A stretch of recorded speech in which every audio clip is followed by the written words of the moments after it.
Hello everyone, welcome to the stream and welcome to another day in Azeroth.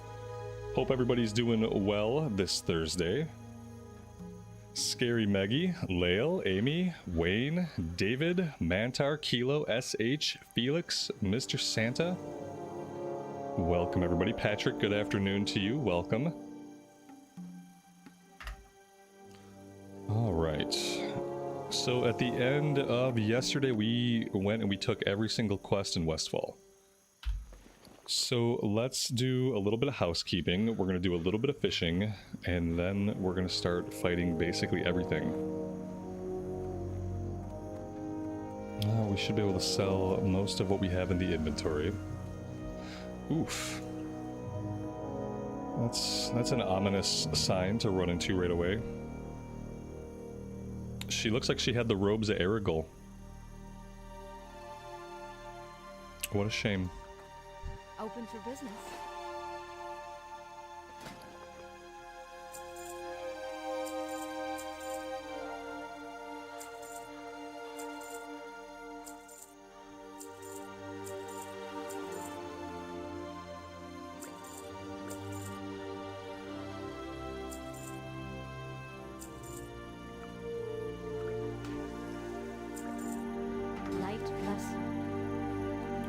There we go.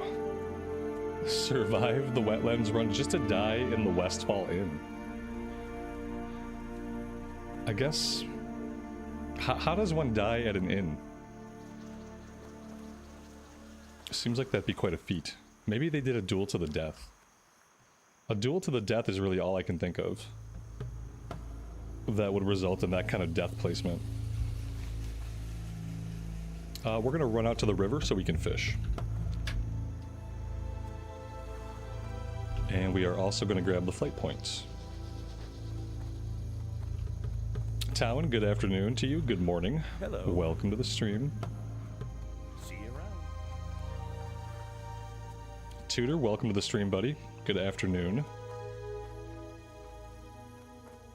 Just got poisoned. It was probably tetanus. Fair enough. Alright, we're going to have to probably fight a little bit on our way to the water.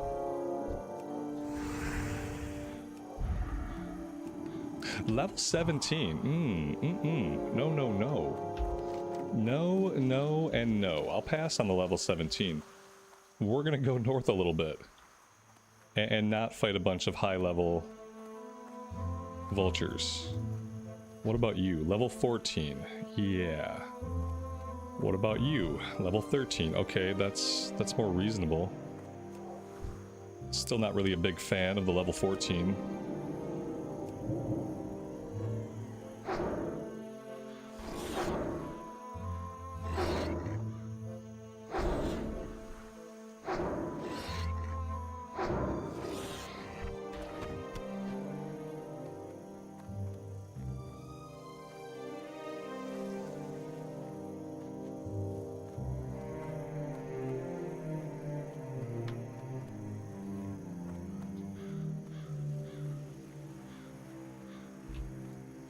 This looks peaceful enough. I don't see any aggressive mobs anywhere near here, so we should be good to spend a little bit of time fishing in relative safety.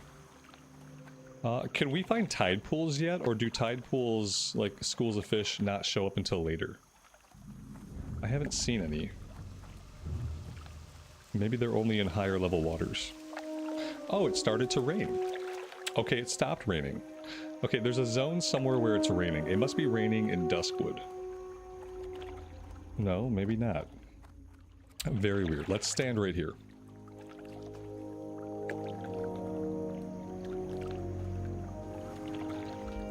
Vic, good morning to you. Welcome. Dave, welcome to the stream. Hope you're having a good one.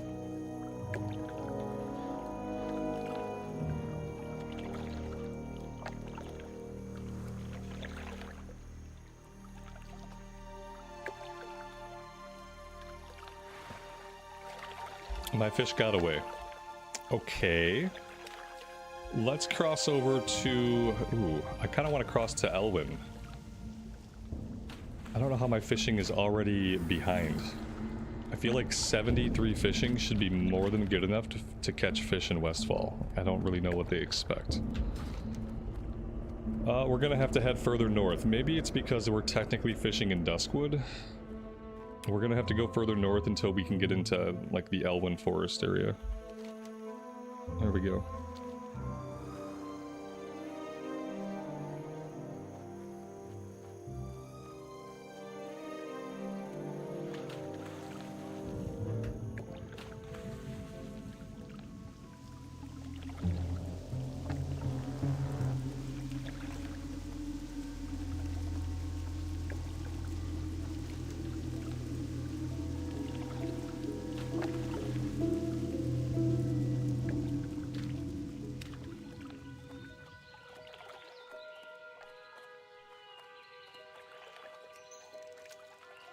Okay, maybe this will be good. That's a lot of traveling to find a fishing spot.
It's a fishing simulation. It's fishing ambience.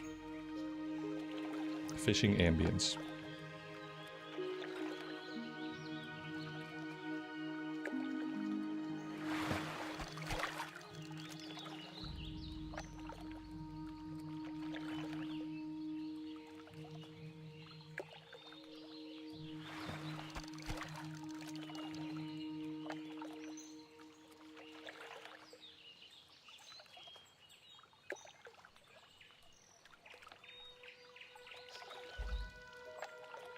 If we hit level 16 today, we have to go over to Darkshore.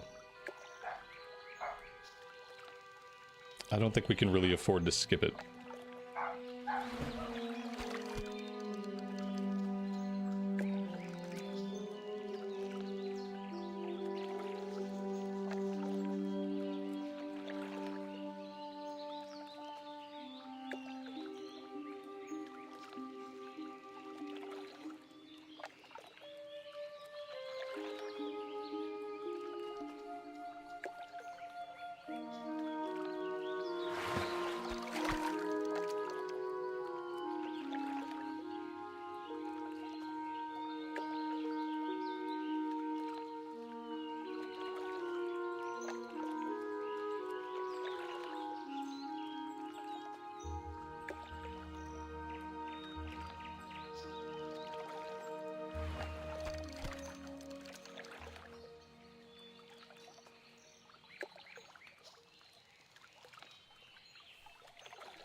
Tanita, good afternoon to you and welcome to the stream.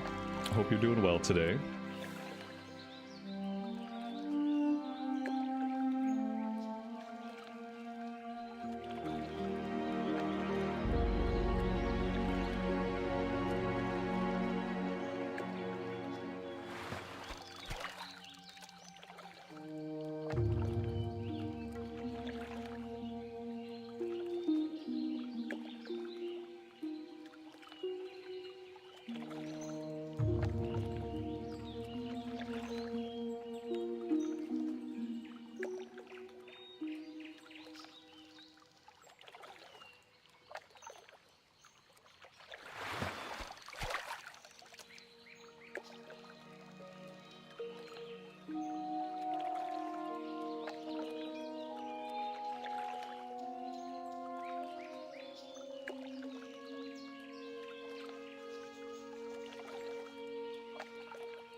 Kyle, welcome to the stream, buddy. Thanks for being here today.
The Murloc coast is not safe? No, that coast is very, very deadly. I've lost many characters over on that coast. Like, maybe close to a handful of characters have died at level 19 or so on the far coast of this zone. It's usually the Murlocs that have the Frost Nova that end up getting me killed. I just never remember that they have Frost Nova, so I always count on being able to run away. And so, you know, you pull 3 Murlocs, you're like, oh, time to run away. The one you're fighting Frost Novas you in place. And then, it's a ripperoni. Karen, good evening to you. Welcome to the stream. Hope you're doing well today.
We got some cooler weather here too today, and that was really nice.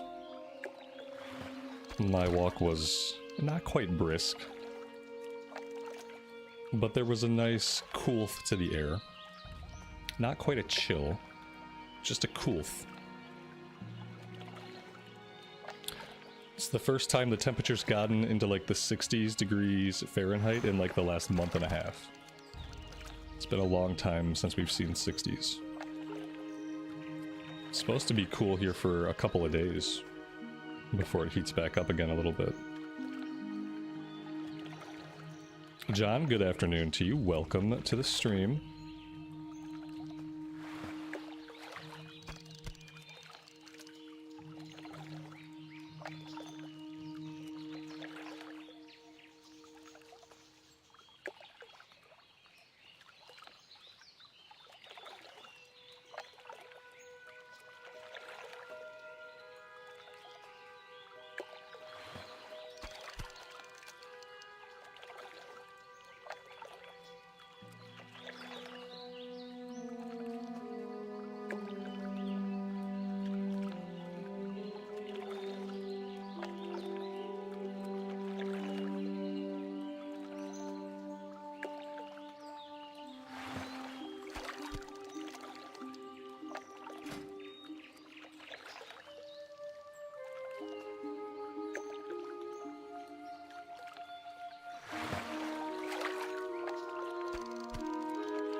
The hardcore realms on USA Anniversary are fairly populated. It's good to hear. I feel like there's always a population of people that play hardcore. It's not anywhere near like the same size as people who play like regular classic era, but I feel like that population always exists. At least there's always people that dabble, even when it doesn't have the hype that it occasionally sees. Some people get addicted to hardcore, then they only play the game that way.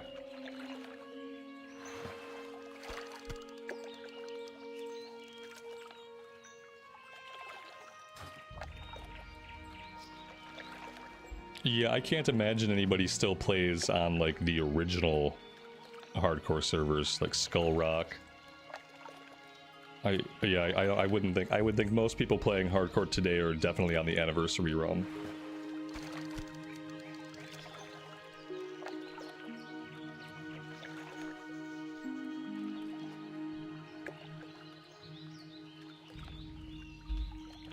They should migrate the characters and shut those old realms down, in my opinion. They should just auto-migrate everyone's characters. Like, maybe give you an option, but if you don't choose an option within a certain amount of time, just auto-migrate, and then they should shut down the old servers. There's no reason to have those servers going, in my opinion.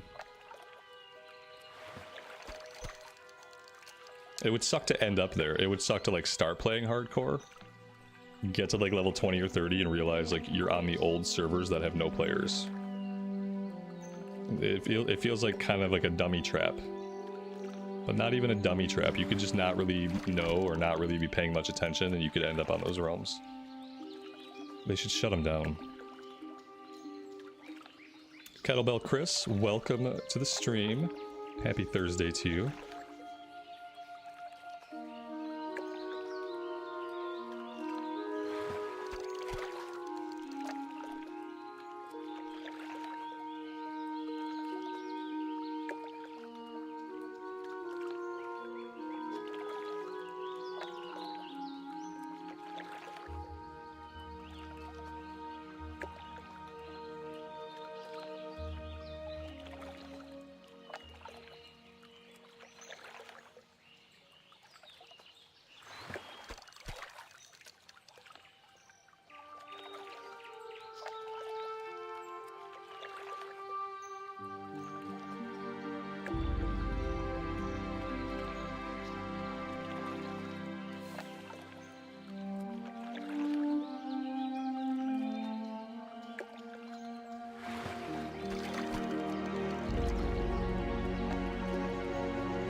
Mr. Blaster, welcome to the stream. Thanks for being here today. Oh god, don't start talking about working out. I've had to move my workouts to the evening because I haven't been getting up early enough to get them in before the stream. So we can't start talking about workouts this early. And today's supposed to be an off day for me also, so I really don't want to talk about it. Off days are always rough. You switched your workout to 5 a.m. Oh, that's nice. Yeah. I don't think I could be conscious at 5 a.m. Unfortunately, like, no matter what I do, I'm just not a morning person. When I wake up at like 9 o'clock, that's early. I just don't like waking up. I like sleeping in.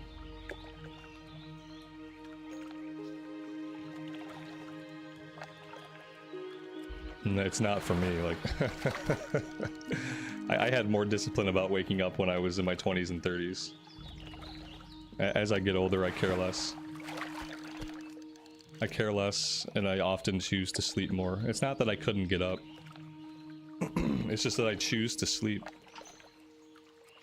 Because I like sleep.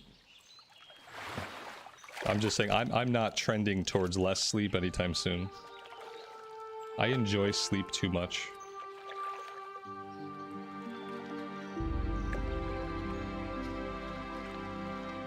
I go to bed fairly early. I'm usually in bed by 11:30 or midnight. It's not that I stay up late.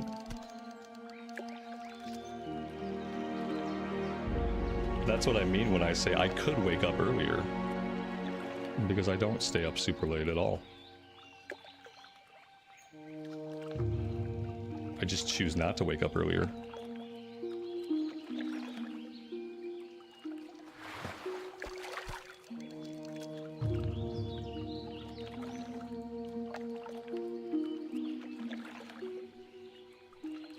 I can't do the early to bed thing either. I can't have a bedtime where the sun's out at any point in the year at that time, you know? Which means for me, living where I live, the earliest my bedtime could ever be would probably be about 10:30. At 10:30, even at the height of summer, all the light should be gone from the sky by 10:30. The last vestiges of the light should be gone. I can't go to sleep during a time when it's going to be like daylight for 40 minutes after that in the summer. That'd be crazy for me.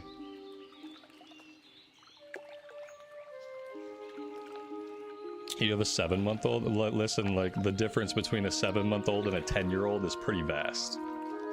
My 10-year-old at this point is pretty self-sufficient when it comes to, like, bedtime, especially on summer break, when things are a lot looser. He doesn't have, like, a super hard defined schedule. So, yeah.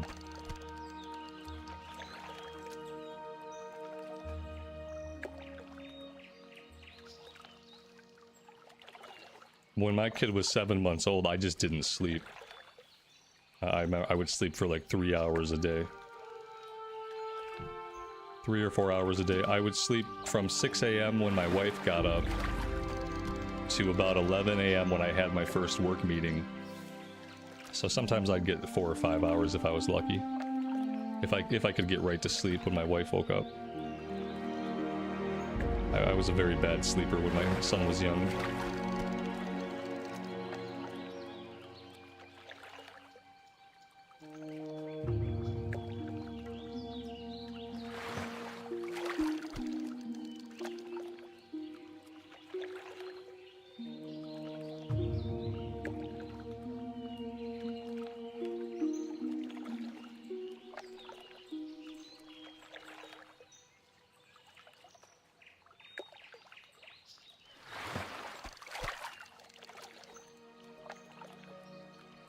Alpha T, good afternoon, buddy. Welcome to the stream.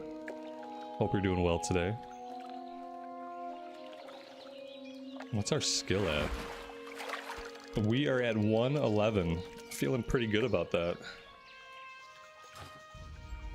I want to make sure that when we get out to Menethil Harbor, like when we make the run through the wetlands to get on the boat to go to Darkshore, I want to be able to fish while we're waiting for the boat. And I don't know what skill level I need to fish out of Menethil Harbor, but we'll keep fishing for a little bit longer, then we'll go cook all this stuff.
The 100 should be good for Menethil Harbor.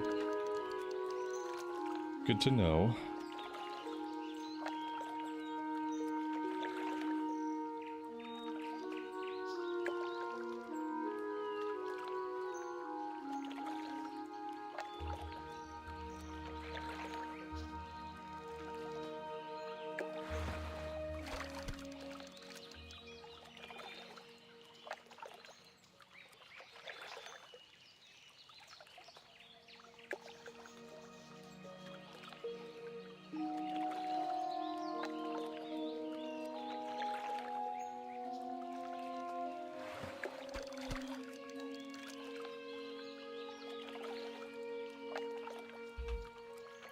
Talon, that sounds like it sucks, man. That's my nightmare. Even though I like to sleep in, I like my body to generally follow like the day-night cycle, you know? Like I don't stay up too late, I don't want to sleep into the afternoon. Like I generally, even though I oversleep constantly, because I'm a lazy shit, I want my body to like follow the natural day-night cycle. And I think, like, if I couldn't do that, I'd probably have more psychological problems than I already have. Depression would probably be a lot worse. Stuff like that would be harder to manage.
Alright, I mean, I guess we should do some questing. I guess. I mean, we could fish all day, but we're gonna cap out at 150. And once we cap out, we need a book, don't we? I can't train past 150 at a trainer, I have to get a book. And I think the book is from Booty Bay. We're not gonna be in Booty Bay for a long time, unless we want to do the swim. We could swim to Booty Bay from here, from Westfall. And that would be the only way I could get down there and get the book. So, yeah.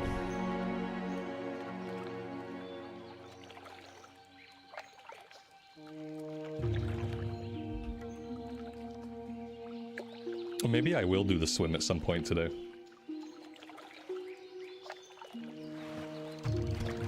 It would be really nice to have the flight point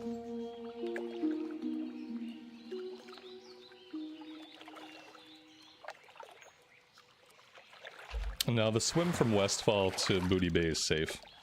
You don't want to get too close to the coast at certain parts, but I've done it many times. It's a safe swim as far as these things go.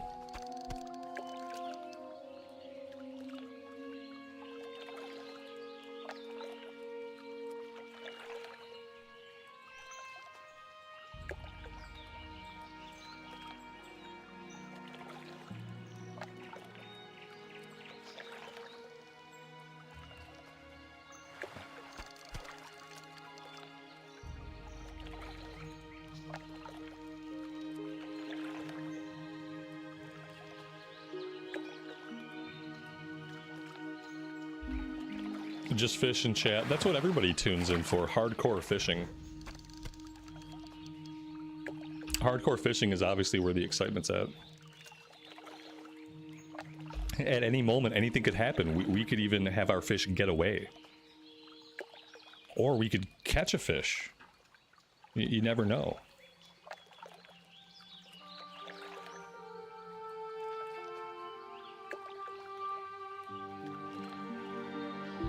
Very, very provoking second monitor content right here.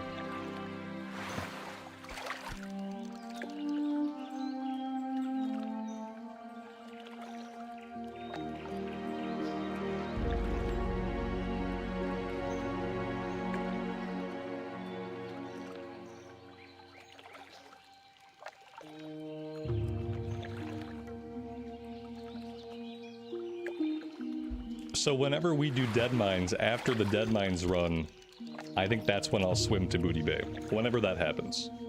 So it probably won't be for a little bit. We'll definitely cap out at some point with fishing before we get the book. Which sucks. But it is what it is. We could look for a book on the auction house. Although sometimes people put quite a markup on those. And we're sort of broke.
Would I accept the book as a gift? Nope. I would not. Appreciate the thought, though. Nope, this is going to be our authentic character. We don't want to do anything to compromise their authenticity.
A nice day for foshing. Oh, wait, you don't ever fosh?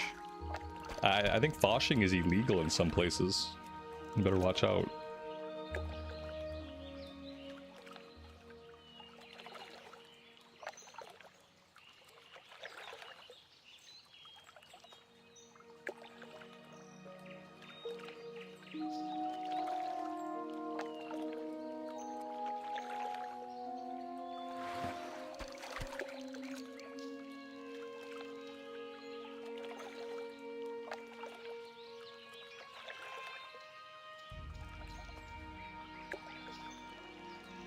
You'd think every once in a while we would fish up a murloc. There should be a chance to fish up murlocs that just attack you. And maybe that would only be a hardcore thing. But yeah, like adding some element of potential danger to this could be fun. I guess it would have to like scale with the area or scale with you, but yeah, just being able to fish up an aggressive murloc. All of a sudden you're just fishing, you're in combat. Like, that would really spice things up. Then we could probably stream all day and just fish. You know?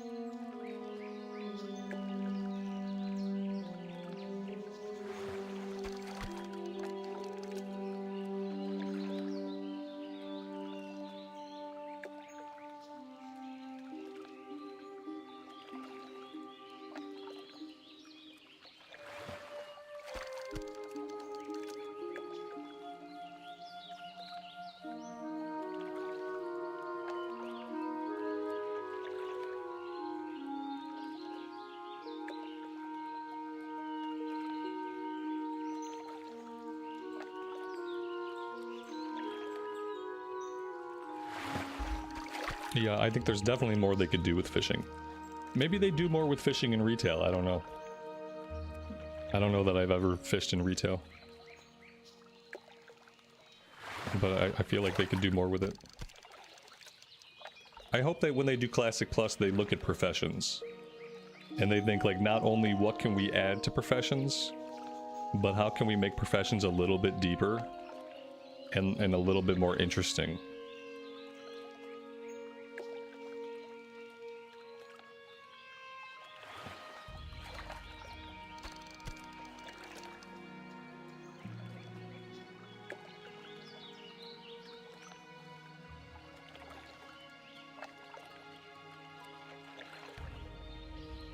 I really want deconstruction options for the production professions.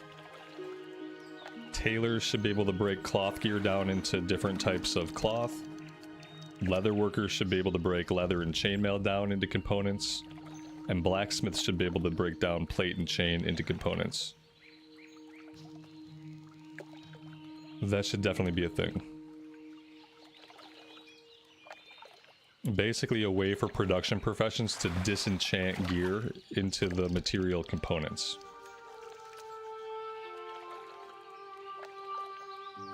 That would just be a nice thing, a nice way to get additional components and just add like a layer of depth to the production professions.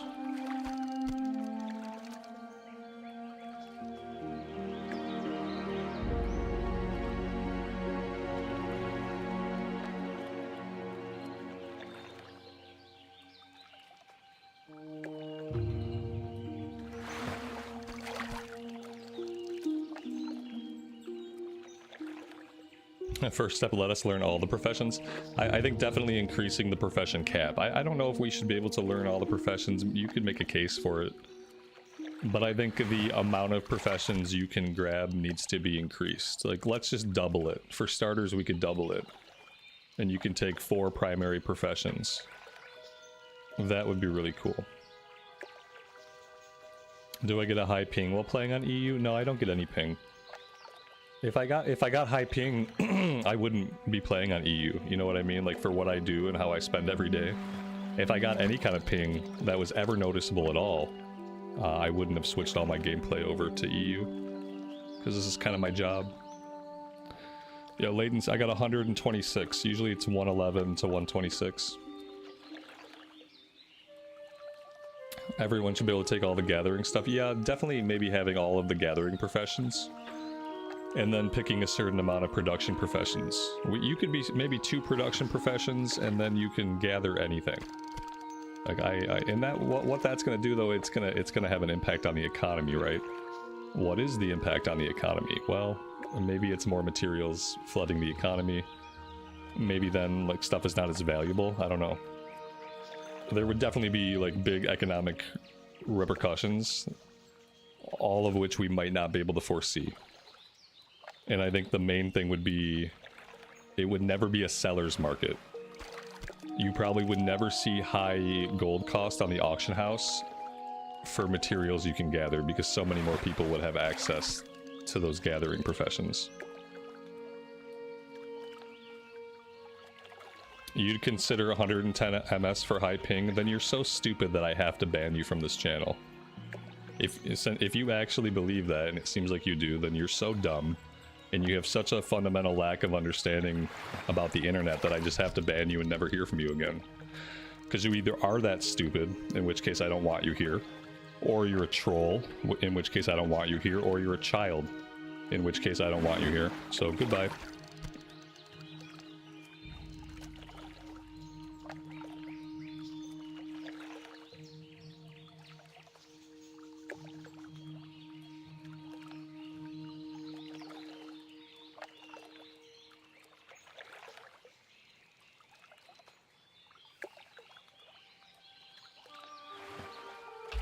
Can I play and not fish? No.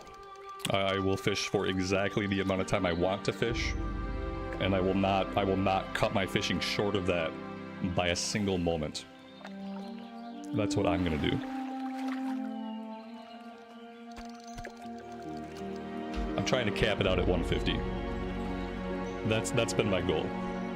Cap out fishing 150. We're at 134. We're getting close. Maybe another hour or so and we should be capped.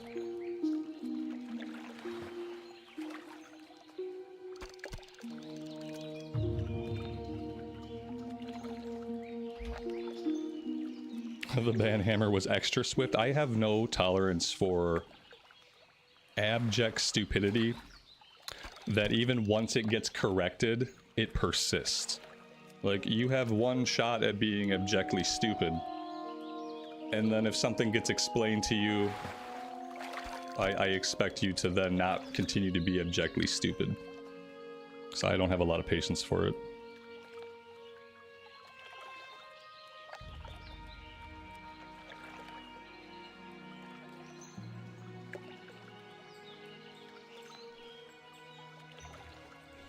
Like, I gave a long explanation about how if there was any actual lag at all, then I clearly couldn't do this.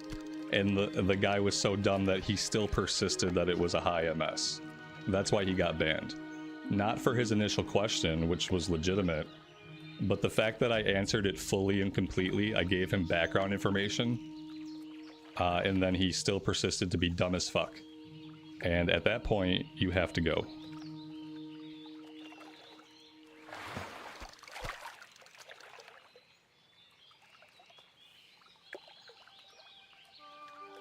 I always give people one chance, and with giving that chance, I try to be thorough.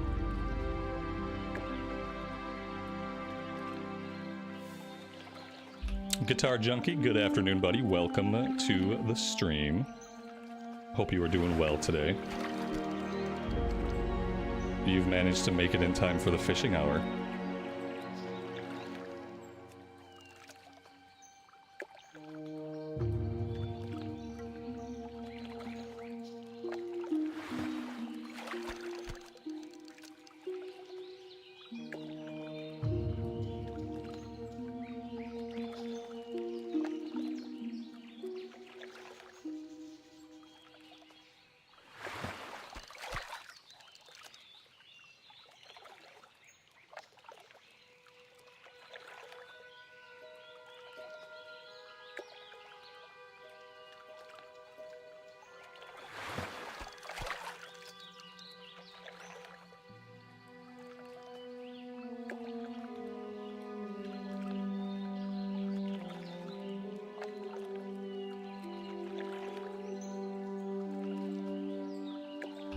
Preach it, Mr. Santa.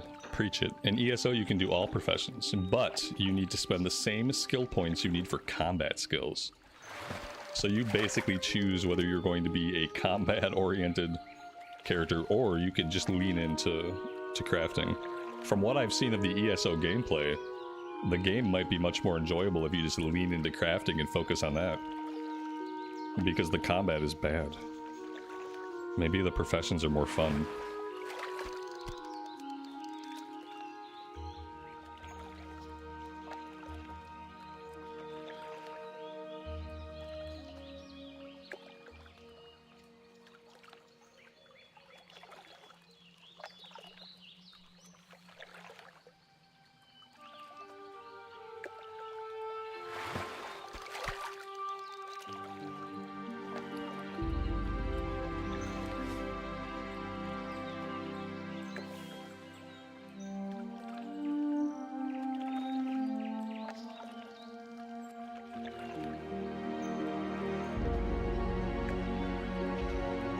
It would be cool if with warbands and with player housing, if you could go to your player house and you could have access to all of the professions that your alts have, you know, from your player house.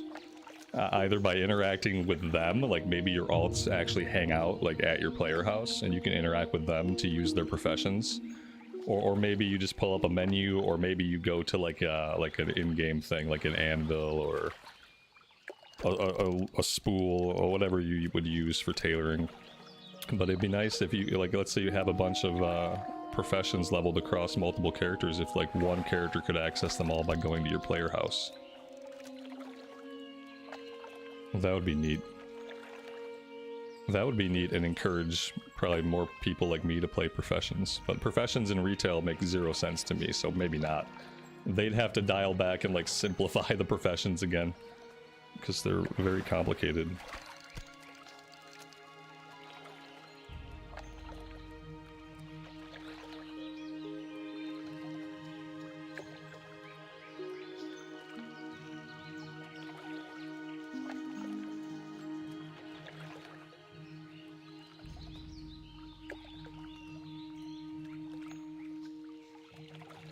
Yeah, the bank is nice. I want to be able to do the professions without having to log out and log a different character in. That's all. It's just laziness.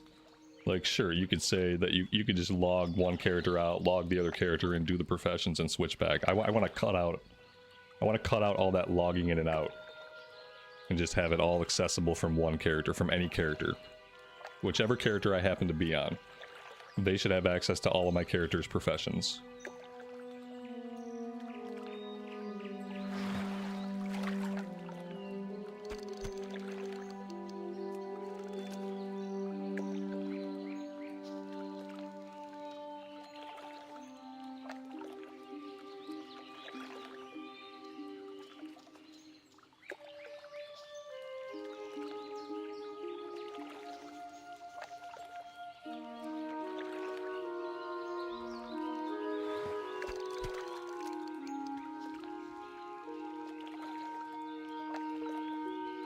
It might be hard for us to get the last 10 skill ups here.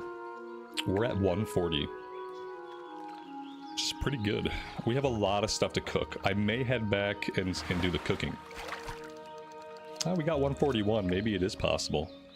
For a minute it seemed like we might cap out at this water at 140.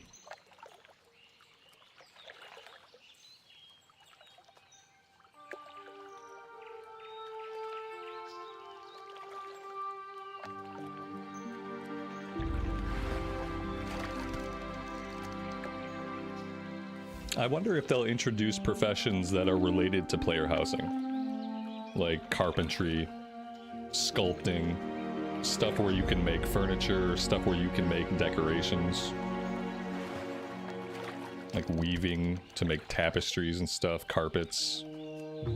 I wonder if they'll like build professions, or like maybe it'll be one profession with different trees. Specifically related to like your player housing.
Yeah, Lael, the crafting stuff in New World was probably one of the best things about the game, unfortunately.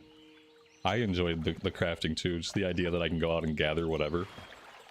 It was really cool. Just take some time and like clear part of a forest, get a bunch of timber. And I loved how you can just like max out like whatever you were gonna craft, you could craft all and just like do it in one click. That was the best part. Like knowing I could gather as much as I could carry, I could go back and I could produce all items with one click. And then it would just like level it up. Yeah, they had some good ideas.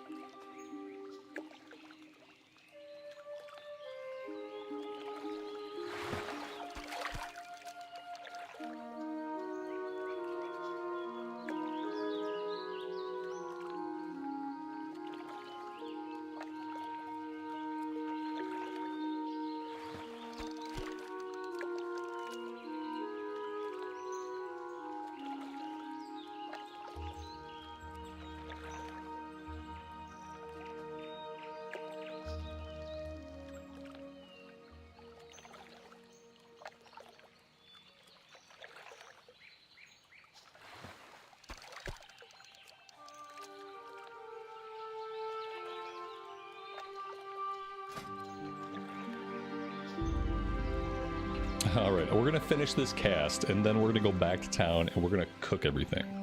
I'm assuming there's somewhere in town to cook. You know what, the inn... I don't think the inn in Westfall has a functioning fire. Maybe we have to go to the Saldean farm to cook. Maybe we should just plan on that. Yeah, I don't think there's a functional... Well, there might be an outside fire. We're right by the Saldean farm anyway. Let's get over to the Saldean farm. We'll cook everything there. We'll fight a couple things on the way.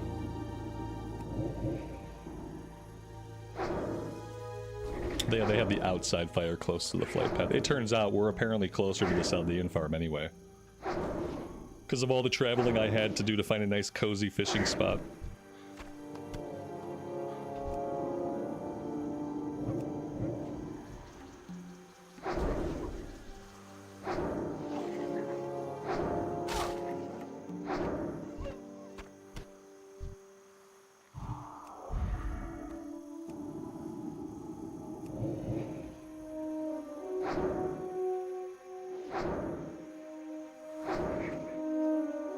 CNET, welcome to the stream, man. Thanks for being here today. How are things going, buddy?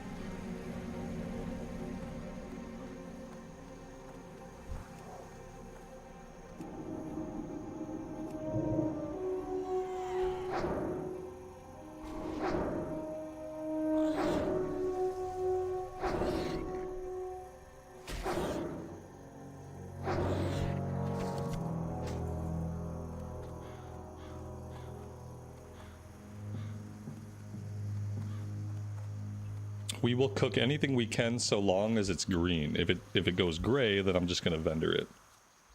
But while it's green, we'll cook it. Green will have a chance at skill ups.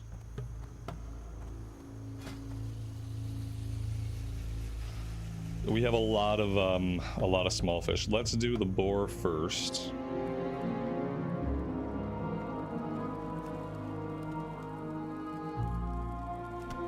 And then we'll do the brilliant small fish until it goes gray, which it will undoubtedly go gray. Probably pretty quickly, if I had to guess.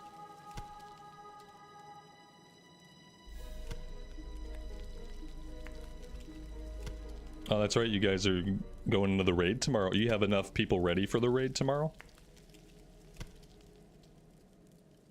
Was that fast for the first raid to open up? I feel like they opened the first raid really quick. I feel like the first raid could have just like maybe one more week before the first raid opens up in mob and more people might have been ready. You have enough people though? Well, that's good. I'm sure you guys will do fine.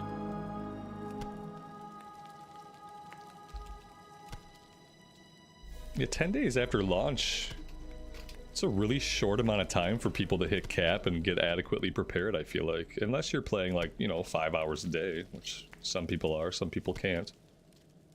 I guess it is what it is.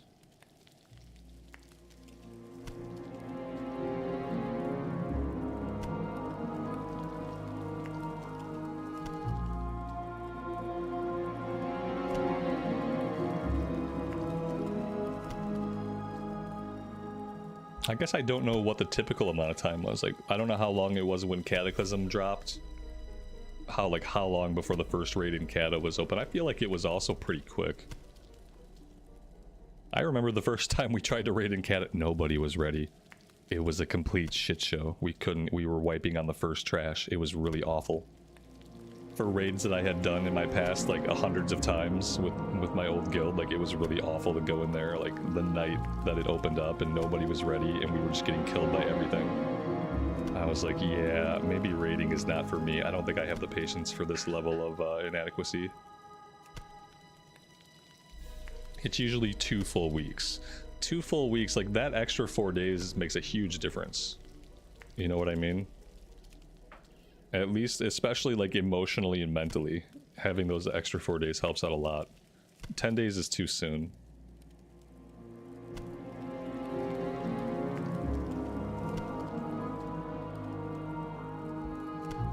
Robert, that's awesome. Thanks for being here.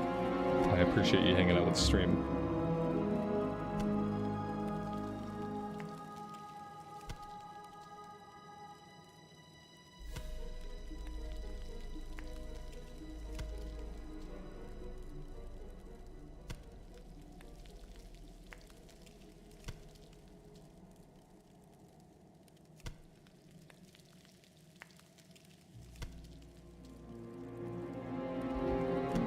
I'm sure you guys will kill some bosses at least. As long as you can get the first couple bosses down and start collecting loot, it's a successful week 1 of raids.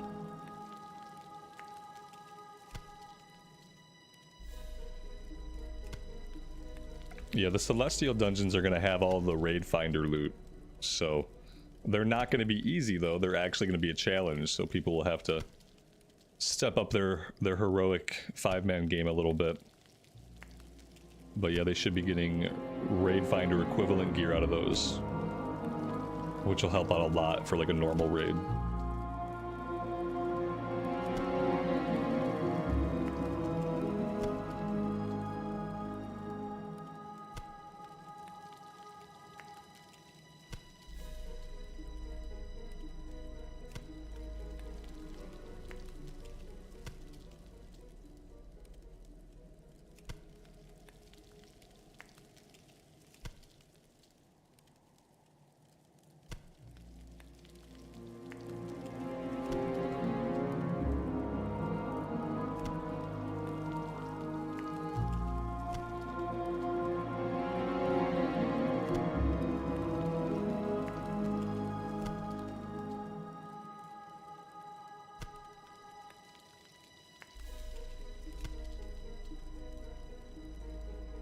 CNET, you're not gonna grind your reputation with the dailies?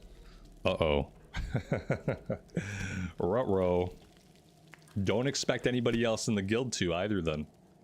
If you're not gonna grind your reputation and do those dailies every single day of your life forever, don't expect anybody else in the guild to do them.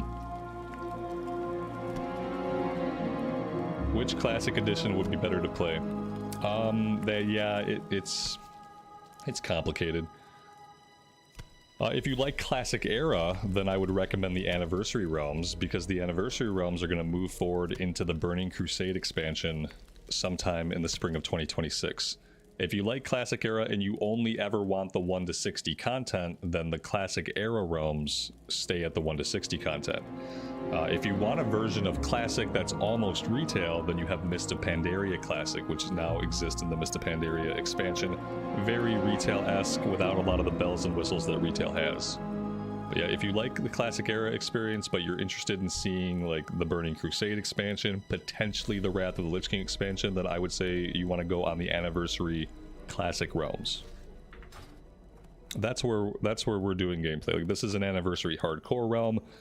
My other current characters are on the Anniversary Classic Era realm. And yeah, that would be the recommendation. Wasn't TBC Anniversary at the end of 2025? Originally when they announced it, it was, but they moved that back to spring of 2026. I think the winter of 2025, I feel like that's when they're going to do Legion Remix. And I think they moved TBC back so it doesn't interfere with Legion Remix. But yeah. Alright, we've done our cooking. We got the one coyote thing to cook. We're gonna sell everything, and then we will start looking for actual quest objectives. So far we've made it an hour and 10 minutes into the stream without working on a single quest, which is quite a feat. Are you wrong about not doing the... Wait, what are we talking about? Yeah, I mean, are you wrong about not doing the dailies? I don't know. Like, I don't care if you do them. I got no opinion.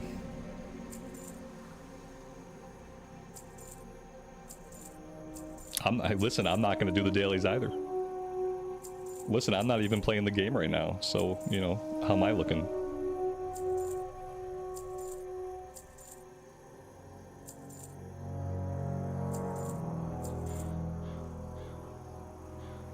John, you wore out on Mop Remix. You're not sure about another mix. But to be fair, man, for remembering how you talked about it, you played way too much Mop Remix. Like, I feel like you played a lot of Mop Remix, man. Maybe just play a little bit of Legion Remix, you know, if you like Legion. I guess, you know, it's for people that want the transmogs and stuff. I'm going to check it out because Legion's going to bring a couple of cool features that I'm really interested in. With Legion Remix, they're going to be testing out their open world difficulty scaling. So, like, we should be able to pick how hard we want our open world questing experience to be. And then, like, that should equate to higher XP and rewards if we crank that difficulty up. So I'm really, really curious about that. And so I will definitely at least be checking out the Legion Remix. I also loved the Order Hall stories, and I only got to play the Paladin one back in the day because I didn't have a lot of time to play during Legion. So Legion Remix, I'm gonna put more time into Legion Remix than I put into Mop Remix. And we're gonna do, I think we're gonna do a Demon Hunter, just to stay on theme. And I know Demon Hunters are gonna be getting like a cool new spec sometime soon in retail. Whether it happens in Midnight, they're eventually gonna be getting some kind of voidy spec. So that would be fun to be able to check that out when it hits. And we got Briarthorn here, thankfully we can pick that up. Herbalism's at 85.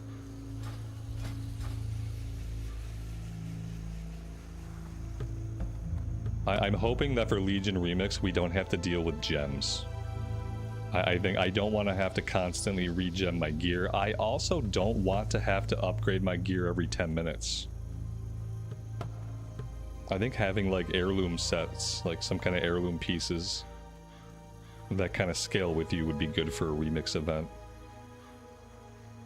Alright, where do I want to go? How do I want to approach these quests?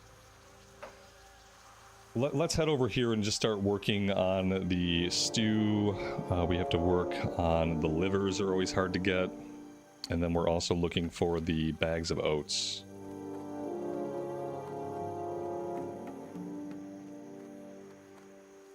Bruiseweed we can't pick up. What level do I need to be for Bruiseweed? 100. Okay, we're not super close to that yet.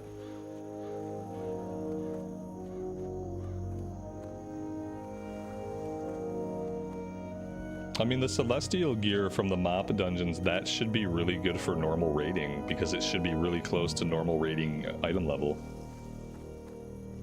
You probably wouldn't be able to do heroics in it, but...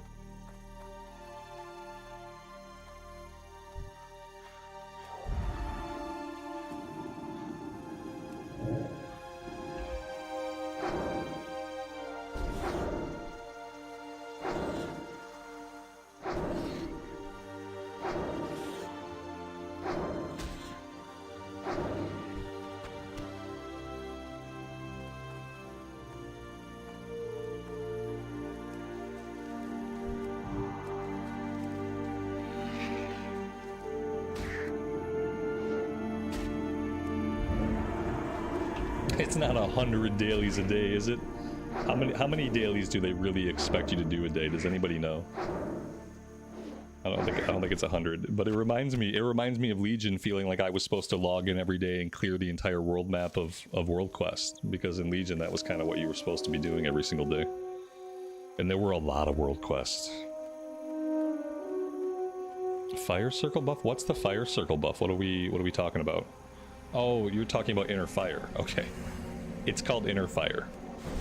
Fire circle buff I read and I didn't know what it was, and so my brain deleted it.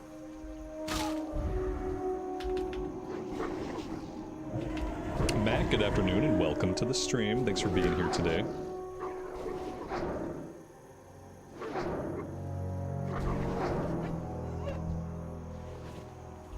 Journeyman robe. 2 intellect robe. We don't need that, but it's nice.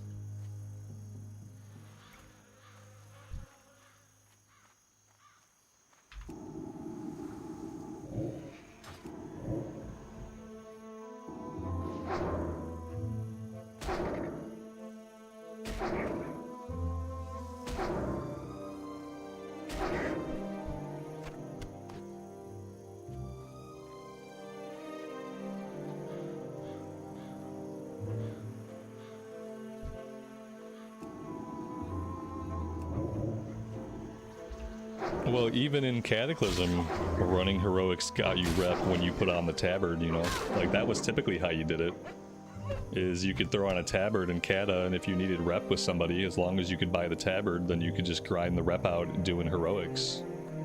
That way, yeah, you didn't have to worry about doing the dailies or doing content that you didn't want to do to get the rep. You could get the rep doing the content that you wanted to do. What's our highest level character in hardcore? Back on Bloodcell Buccaneers, we had a 47 Pally that I retired. And then on the original official hardcore realms, we had a 42 Hunter that I also retired. They still lived. But, you know, I didn't get them killed, but I also didn't finish them. And then we've had tons of level 20s and 30s who have met their end. Tons.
Alright, we need to head over to the Furlbrow farm to get the pocket watch out of the cabinet.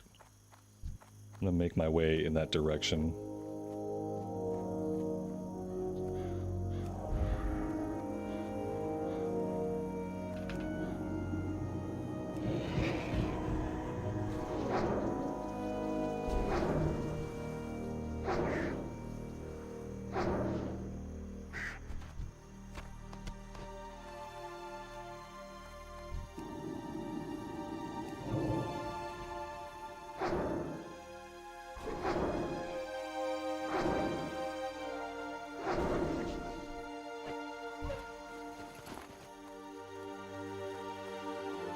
Am I taking a break from MOP? I mean, if you want to call it that, sure.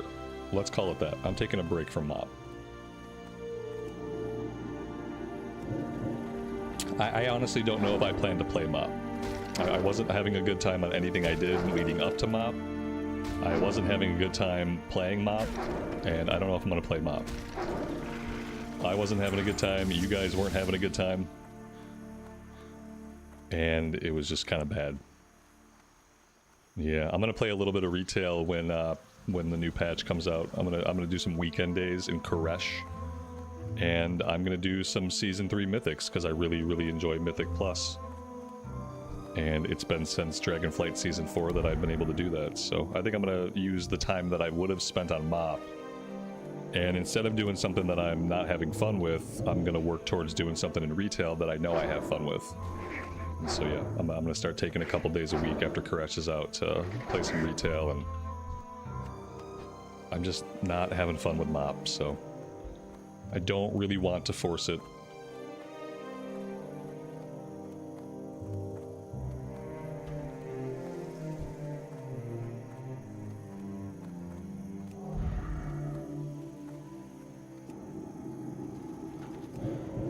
I think what I want to do while I wait for TBC to come out is I want to play hardcore most of the time, and I want to play a little bit of retail.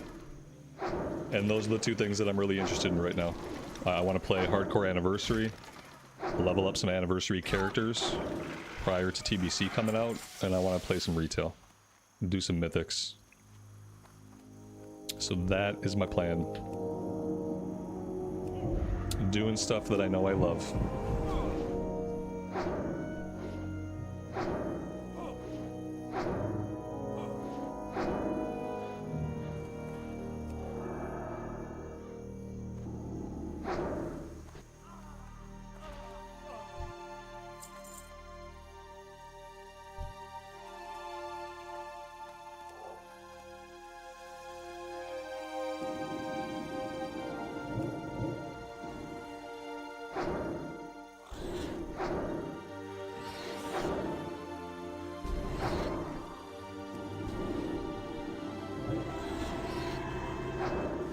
Am I gonna do dead mines on hardcore? Yeah, when we get to that point. I will definitely heal a dead mines. If there are tanks who want to tank and DPS who are willing to DPS, we will definitely do dead mines. I don't really avoid dungeons in hardcore. The only dungeon that I will probably avoid, at least until we're level like 36, is Nomergon. I won't do a Nomergon run. I especially won't do like an early Nomergon run. If we do Nomer, we're gonna have to be like level 35 or level 36. I'm just failing at getting to the house. What house? I'm looking for the Furbolg house. No, maybe it's further north. That's what it is. It's just much further north than I thought.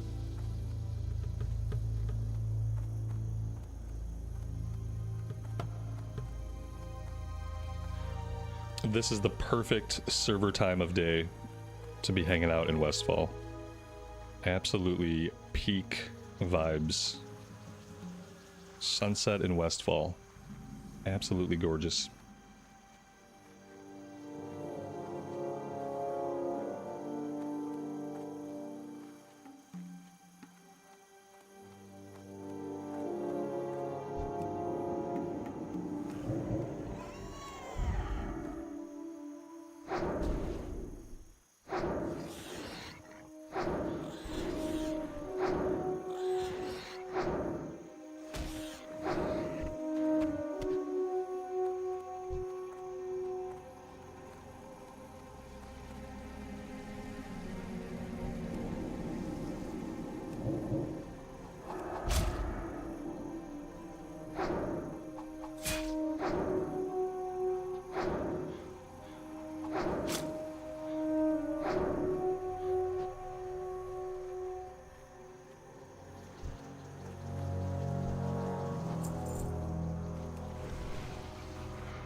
Maybe this warrior will help us clear the inside. We have 2 guys in here. One of them is a bit of a higher level.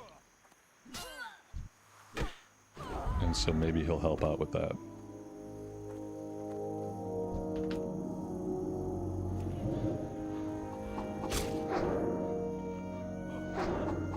There we go. That's going to make this much easier. Much more safe.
Alright, and now we are going to go after Murloc eyeballs, which could get dicey.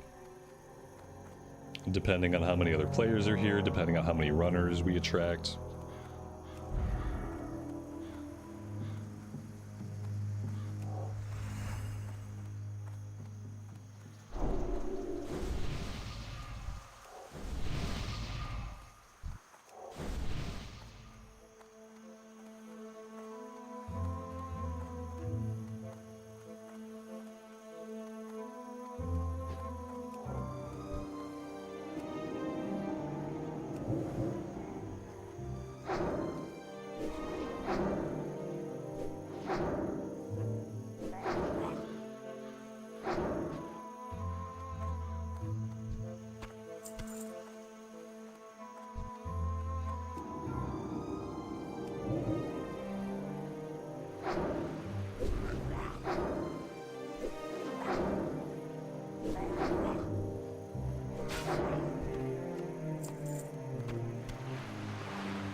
This is the Doom Coast. This part is a little bit safer than the southern part, but yeah.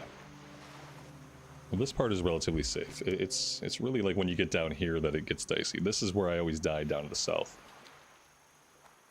Not that you can't die here too, but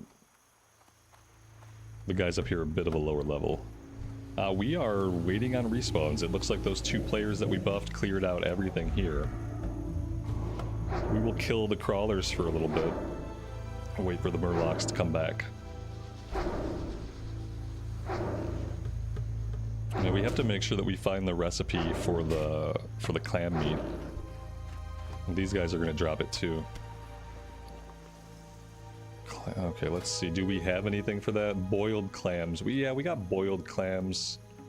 Crawler meat, which we're not getting. The boiled clam recipe is green, so we'll get some skill ups off it, but it's not going to be a lot of skill ups.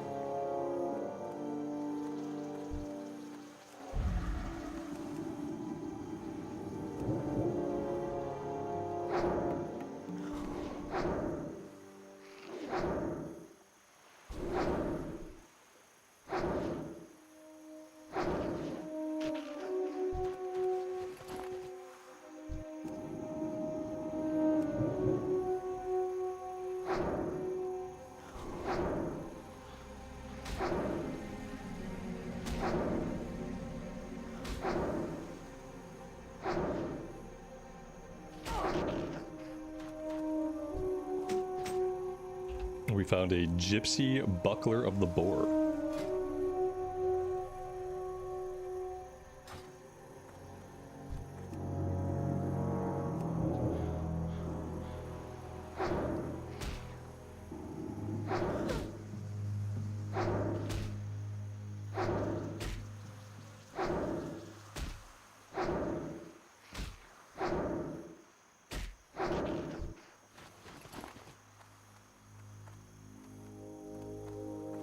Alright, we definitely have respawns back here.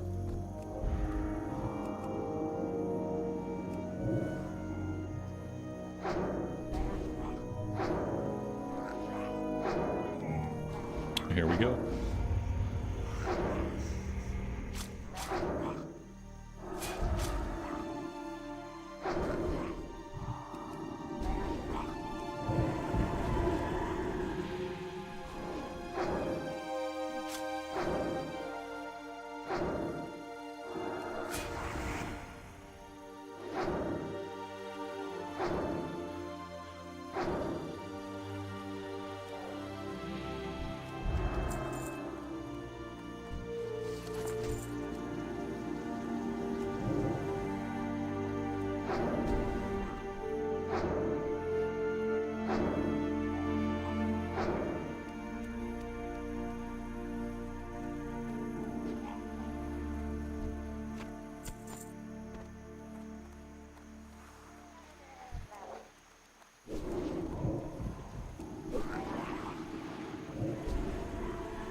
And we have a full inventory. We are in combat. We could eat some buff food, but we're in combat.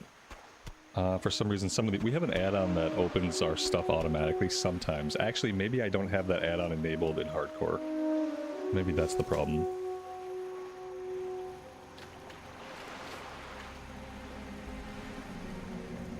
Empathic Nightwalker, welcome to the stream. Good evening to you. Hope you're doing well today.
It would be really nice to get the last eyeball soon, and then to be able to go back and turn in the quest and vendor.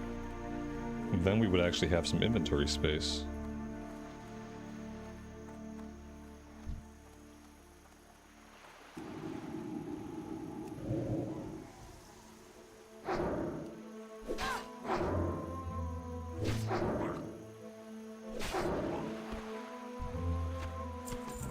Oh, there we go.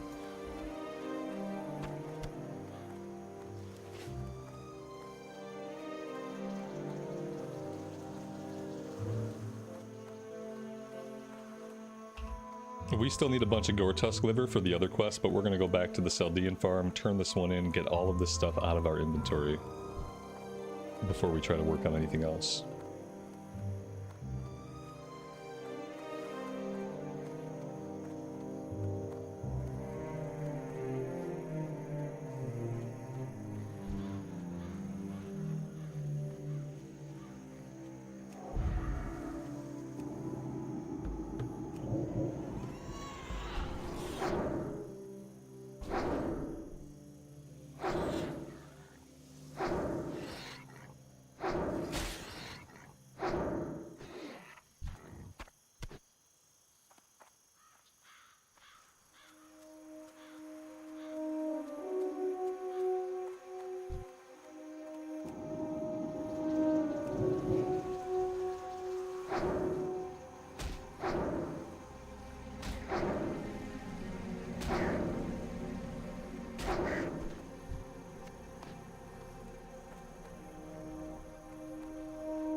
What can I do for you? The Alliance. Can I help you? Safe travels. See you around. Have a good one.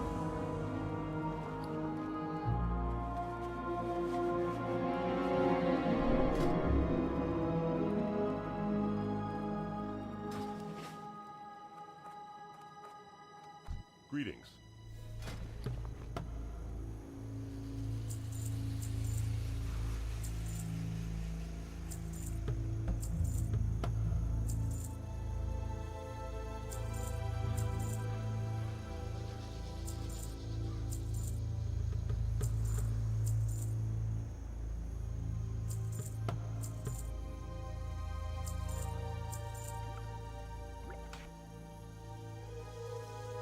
Be careful.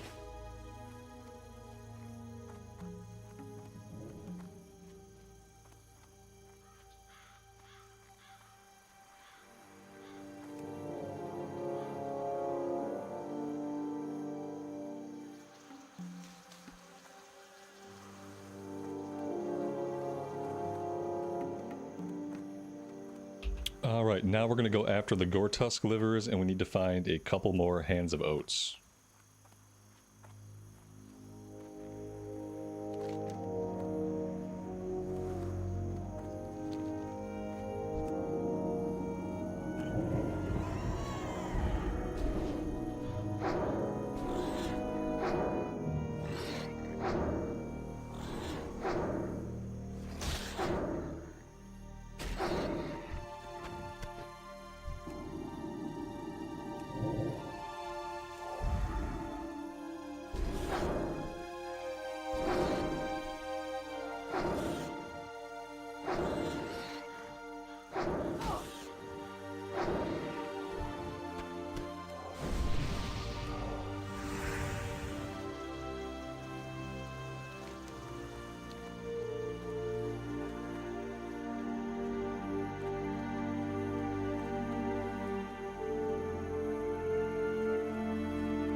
that is level 15. That will be the first point that we're going to put into improved wands. Increase your damage with wands by 5%. So by the time we're done with this, that'll be a 25% increase in wand damage.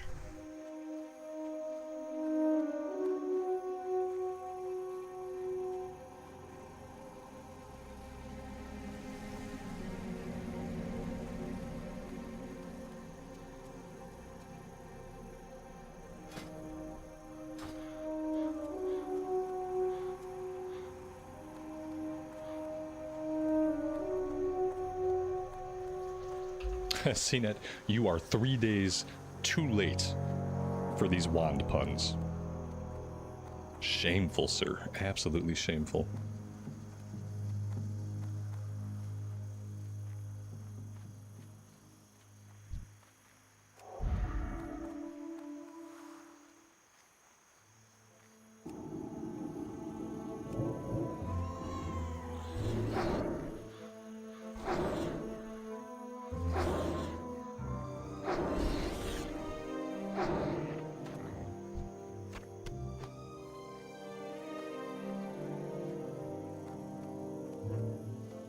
Alright, let's go find some other boars.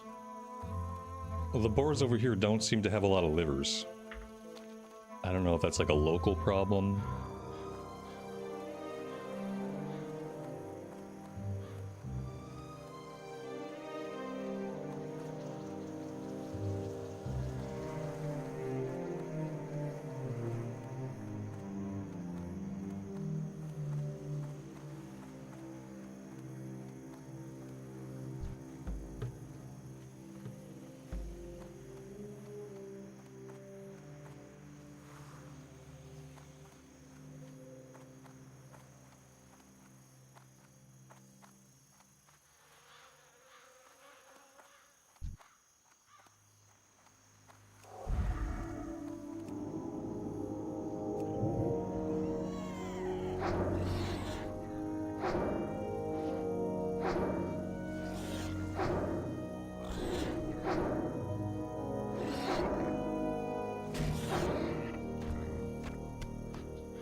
The boar intestines are used for the blood sausage. We did that one already.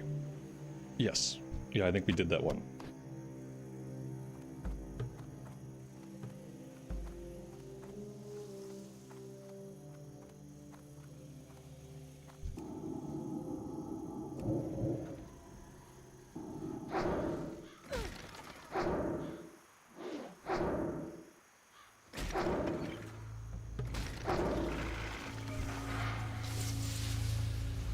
Are we doing Shadow Priest spec? We're gonna go mostly Discipline.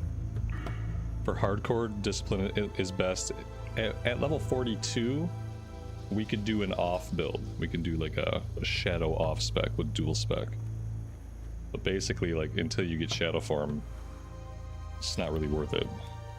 Yeah, we're gonna go deep discipline. Maximum survivability.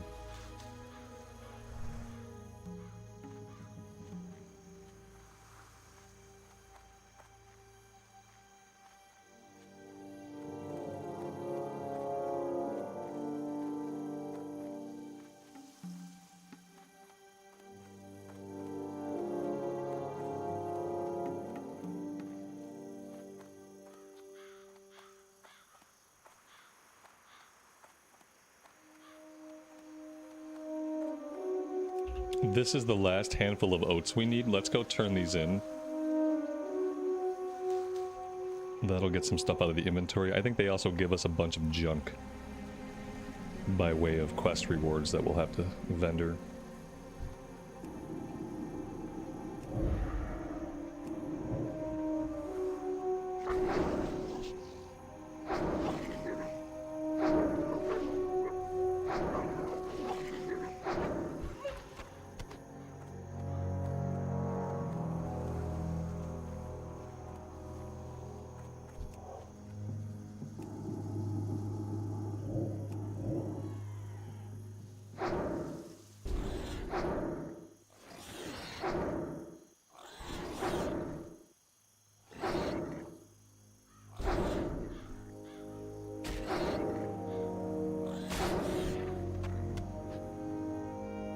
And that is actually the last of the livers we need. We got those pretty fast. I've had characters where it feels like it takes forever to get all those livers. Well, let's turn this one in now.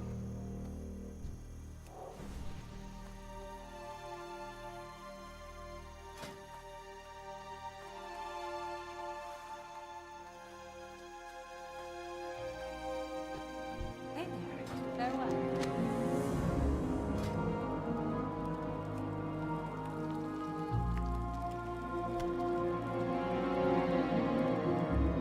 And we need mild spices for the ribs.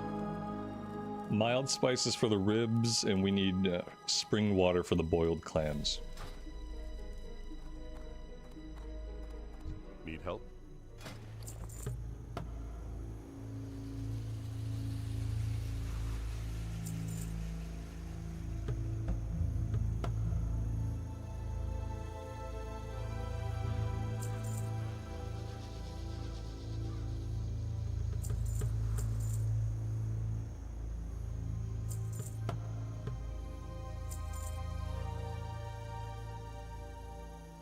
Light bless you.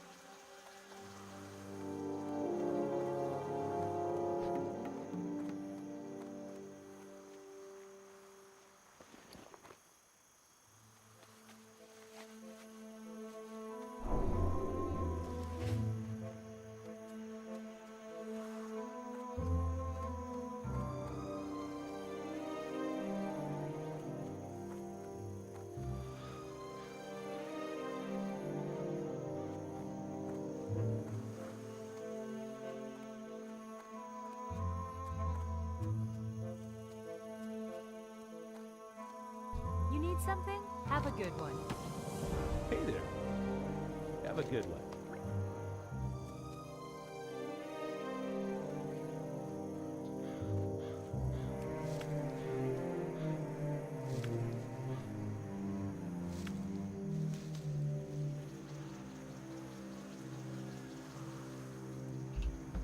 So next we're going to work on getting our knoll paws. We need 7 more of them, and we should be able to get most of them from the north right here. Unless they've been annihilated by somebody else.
Well, it was good until the runner pulled the other guys.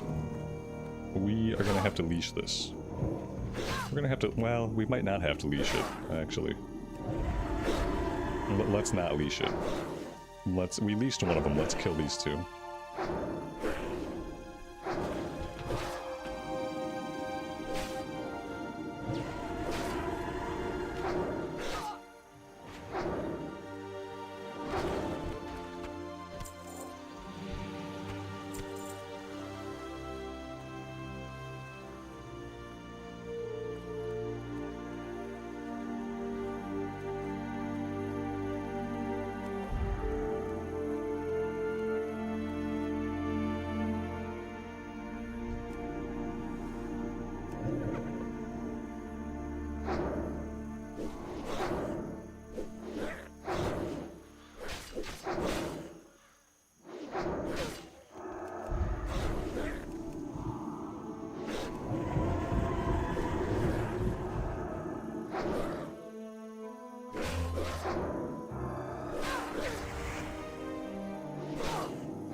Will they alternate between Horde and Alliance hardcore characters eventually? It's not like I'm ever gonna die. I don't even know why you would ask that question. I don't know. we will cross that bridge when we come to it. I did that for a while on Bloodsail Buccaneers to keep things fresh. You know, like we'd lose a Horde character, I'd go Alliance. We'd lose an Alliance character, I'd go Horde. So maybe.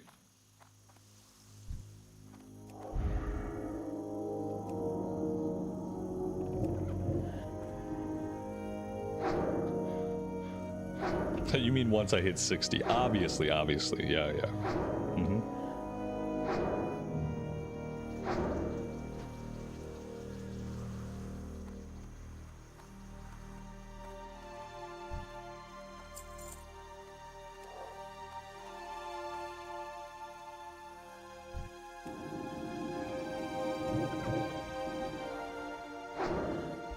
That pulled everybody. I didn't want everybody. I'm gonna kill this guy and then I'm gonna leash the rest.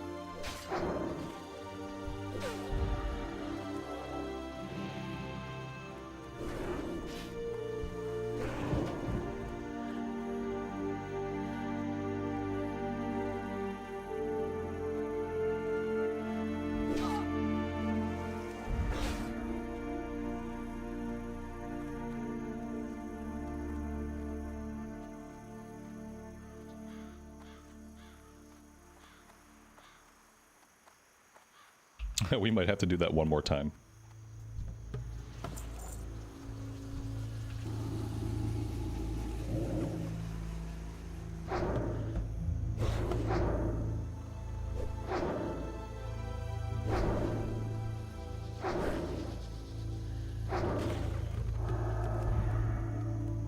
Let's leash the ones that we didn't kill and then we'll come back. We'll just rinse and repeat until we've killed all of them. I should have carved out like an escape route here, would have been better. But we're fine.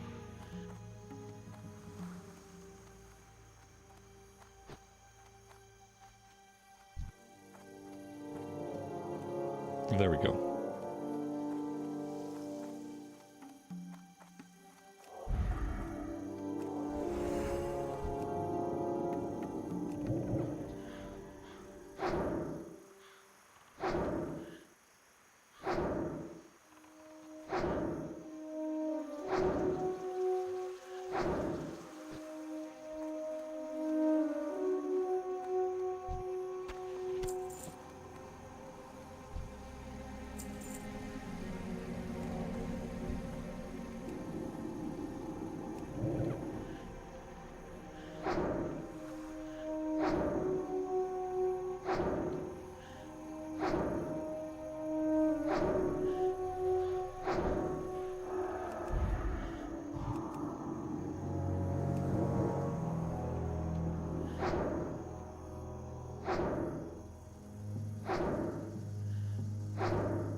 Well, we need one more paw, and apparently we're gonna have to work for it, because now we have lots of people here hanging out.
For a race with 4 paws, they don't seem to have many.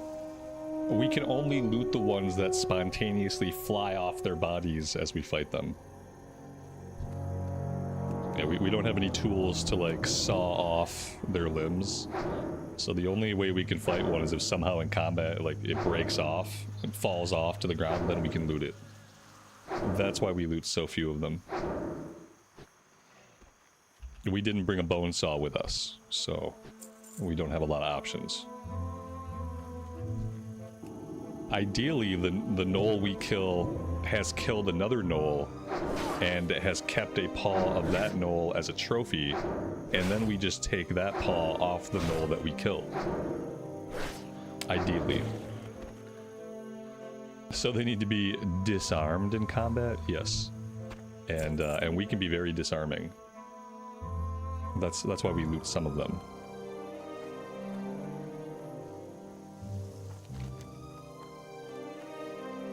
Alright, well that was the last one. We got Harvest Watchers, bandanas, and for some reason we did not pick up the first Defias quest. I think we did pick it up. Is it not tracking?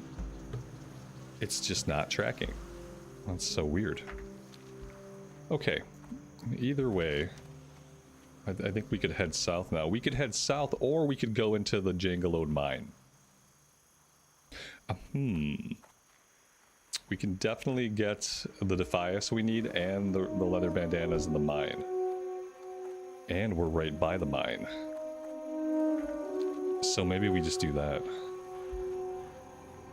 I'm sure that's what you guys want me to do. You want me to go into the mine, right? Alright, it's settled. Let's go into the mine.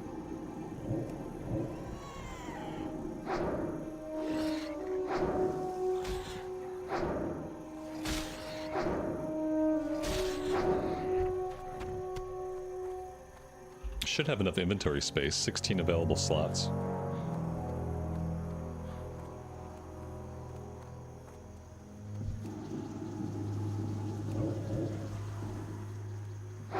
Let's go into the mine. Famous last words. No, it'll be fine. It'll be fine. We're okay.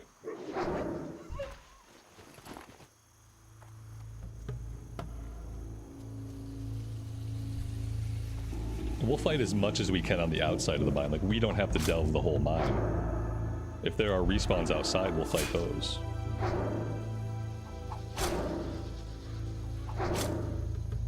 I'll be fine are also famous last words. You're not making this better.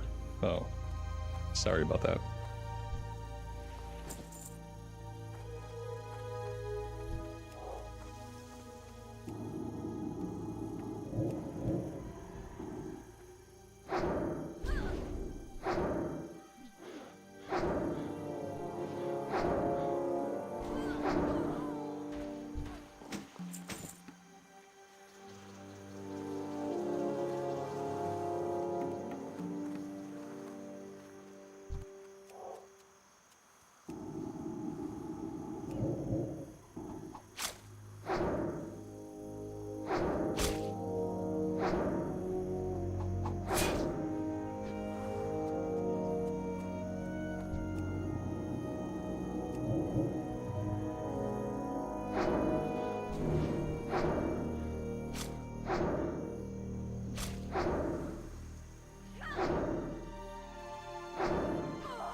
Alright, suddenly we got lots of respawns outside. Thankfully, a couple players just ran through and aggroed them, which I appreciate.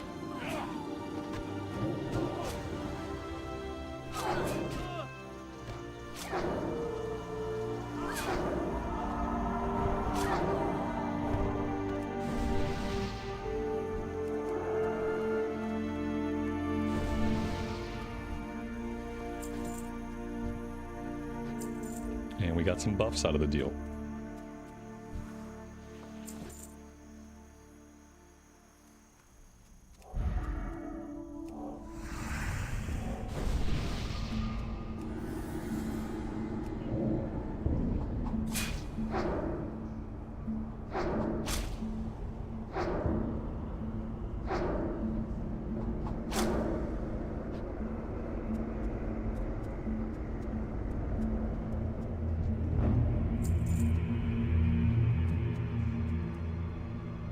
So yeah, they just tore through here.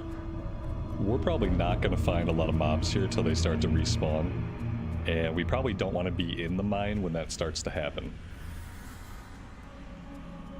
So we'll kill a couple things here, but then we probably need to think about working our way back out of here.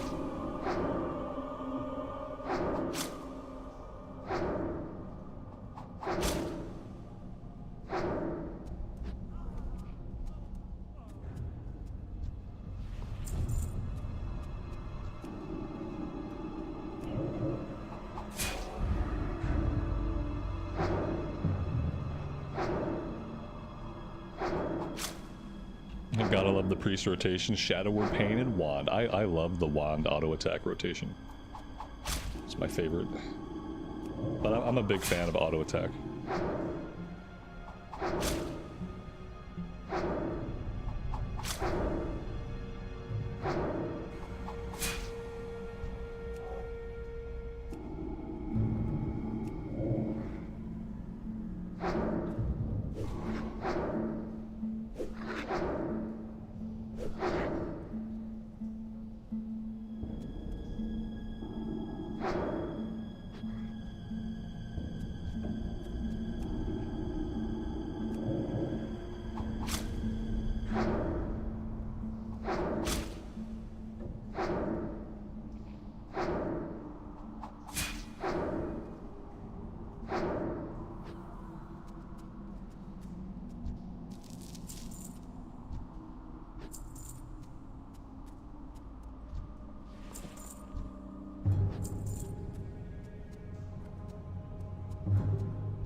Yeah, you could say that knowing what you can't survive is one of the most important skills to succeed in hardcore. Like, just knowing what is going to kill you and then acting on that gut feeling.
We have a battered chest back here.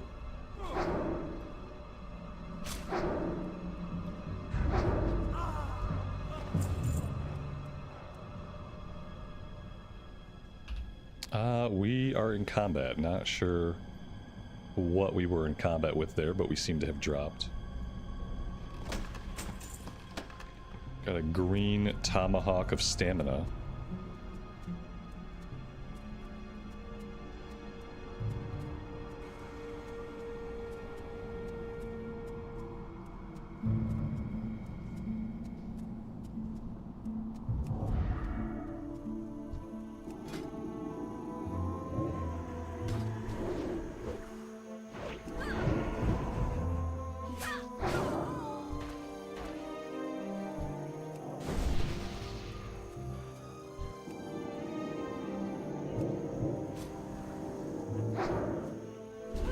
I think he traded me food so I would buff him.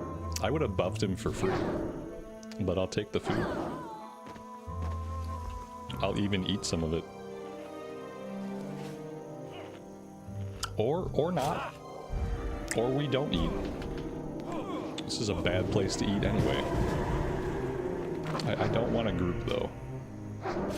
I do not want any of the groups because I want to get all the items. God forbid you group up and like a really nice item drops. And then you have to roll off on it with a complete stranger.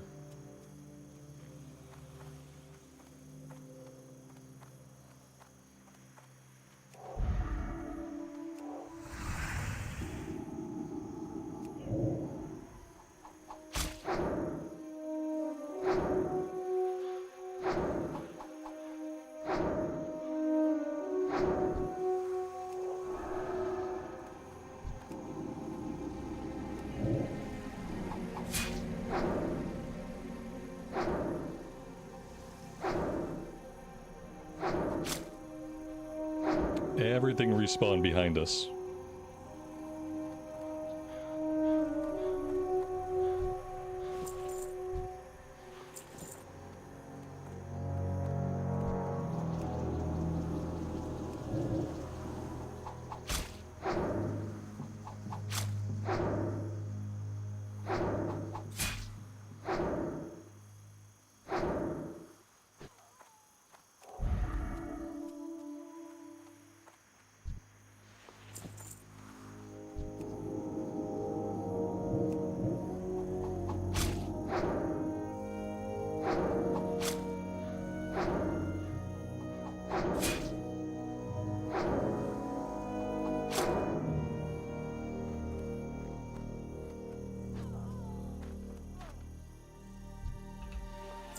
Alright, instant respawn.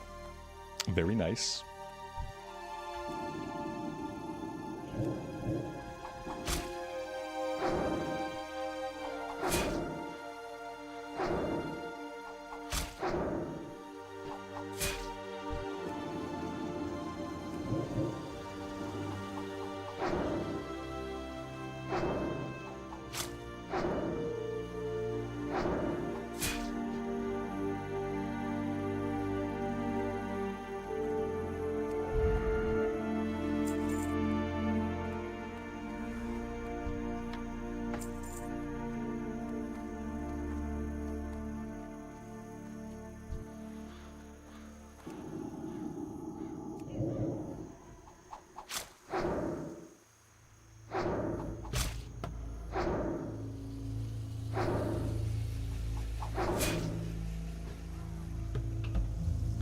Is feedback useful? That depends on the feedback. Feedback could be useful, or it could be irrelevant. Or I could just ignore it even though it's good advice. Could go either way.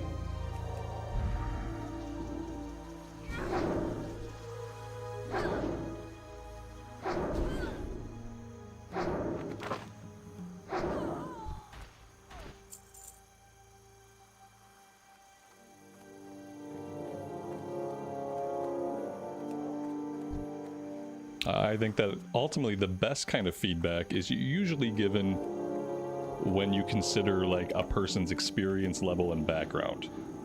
And the worst type of feedback is given as if everybody besides you is a noob, basically. So there's good feedback and there's bad feedback. And then there's audio feedback, which is always bad.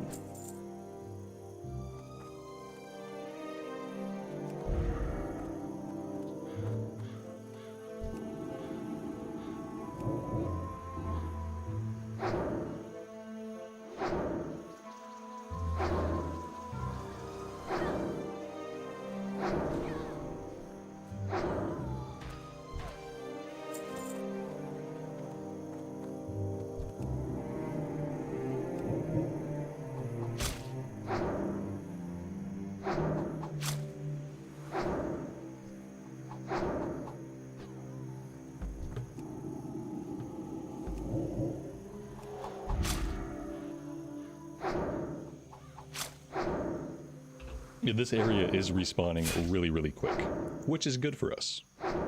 It suits our purposes. Let's loot. I think the chest just spawned in too. Let's loot the chest.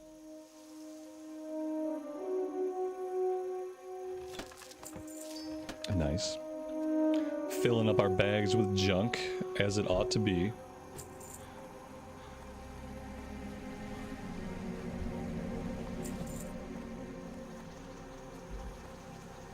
All we really need now are the red bandanas. I hesitate to go too much deeper into the mine, especially with the speed at which these have been respawning out here. But let's poke our heads in and see. I see bodies. Nothing alive.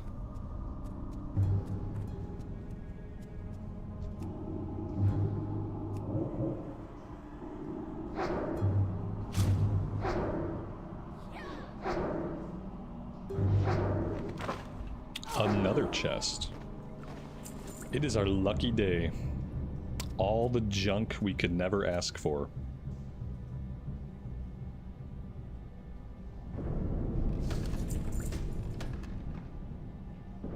We got a leather belt of the eagle, 1 intellect, 2 stamina. And now we have 0 inventory space, which is awesome. I wonder if I need to start a bank alt.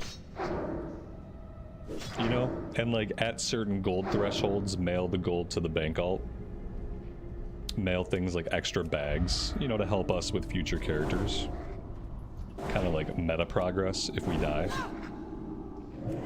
Okay, this is a very bad situation. Mainly because Power Word Shield is on cooldown. There we go, now we're fine. Okay, this just got a lot worse. The important thing to do here is not to panic. Panicking would be bad. We've got more than enough mana to heal up.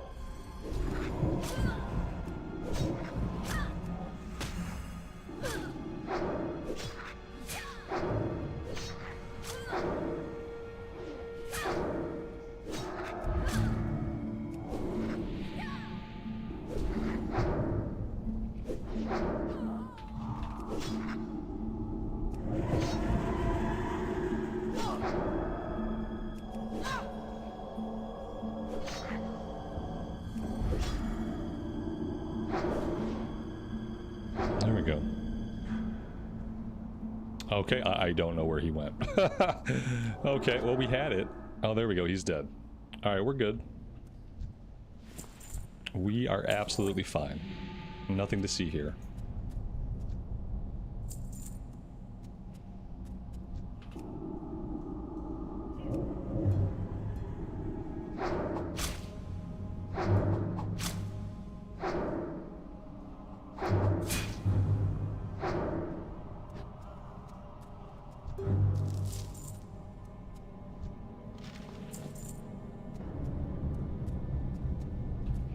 We have everything we need.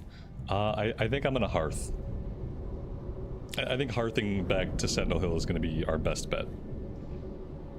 We need Harvest Watchers, but we can go get those separately. Looking for something specific? I buy and trade.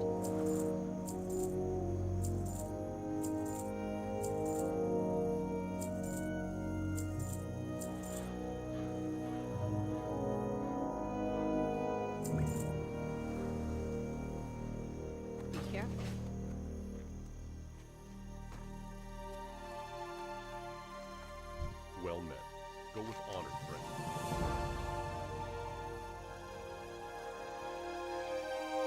Be careful.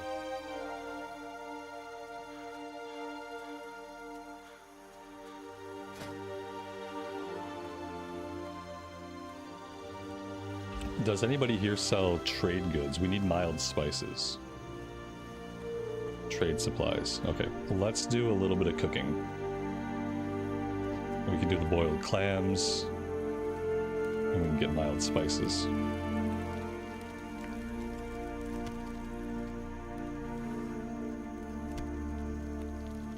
My coffee is empty. We're gonna need to have a coffee break ASAP.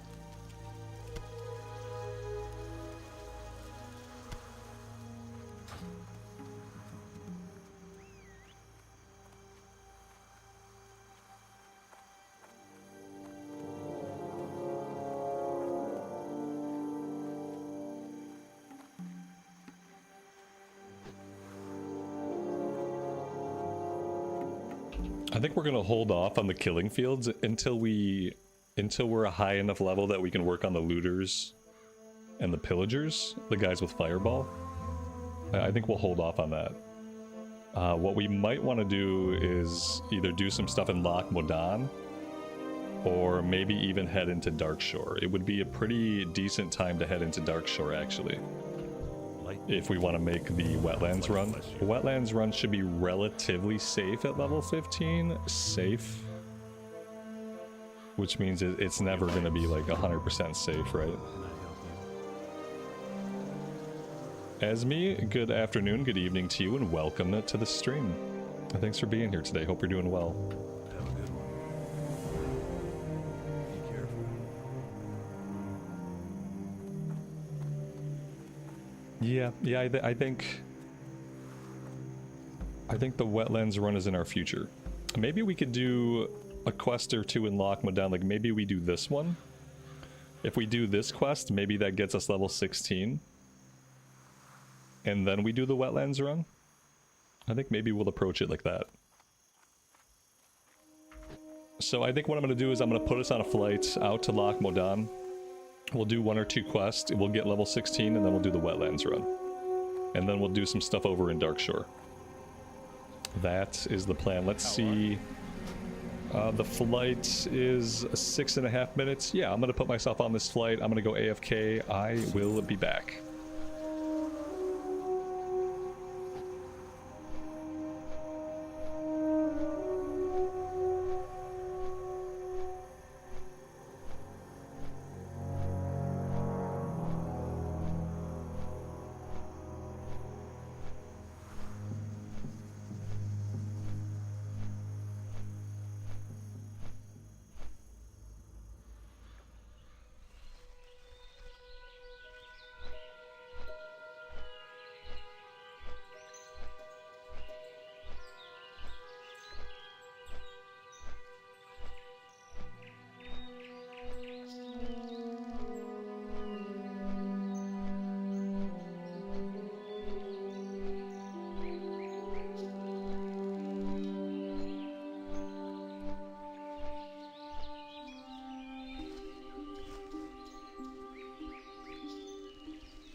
Alright, we are back. Thank you guys for hanging out. I appreciate it. So, yeah, let's go south. Let's do this one quest here. Maybe we'll do the one quest here. And then we will do the wetlands run.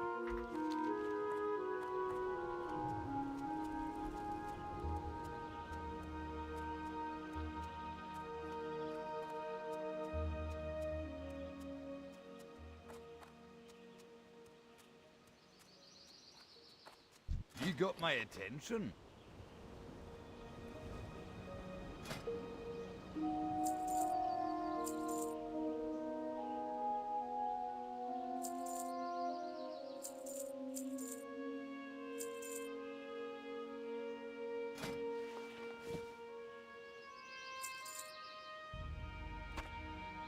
See you soon.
John, this is an add-on.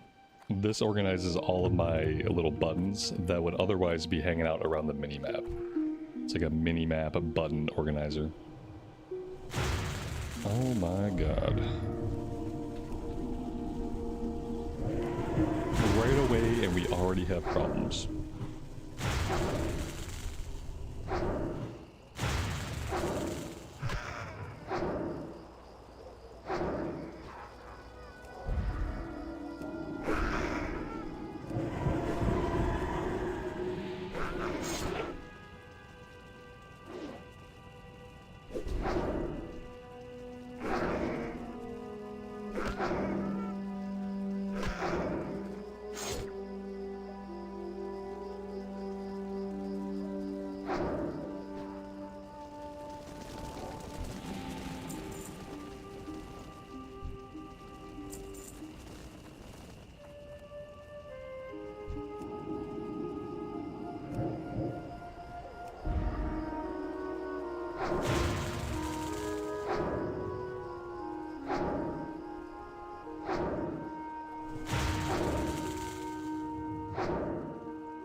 Did I put my US membership for WoW on ice? Yeah, I canceled it a couple months ago.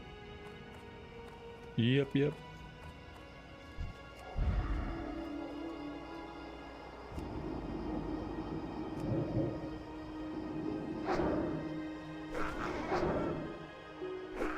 They only got about 3 months out of me where I wasn't using it.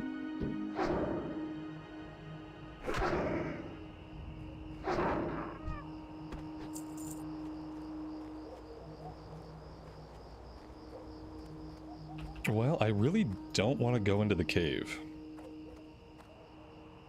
And not this cave. These guys are actually a little bit of a higher level than I was anticipating.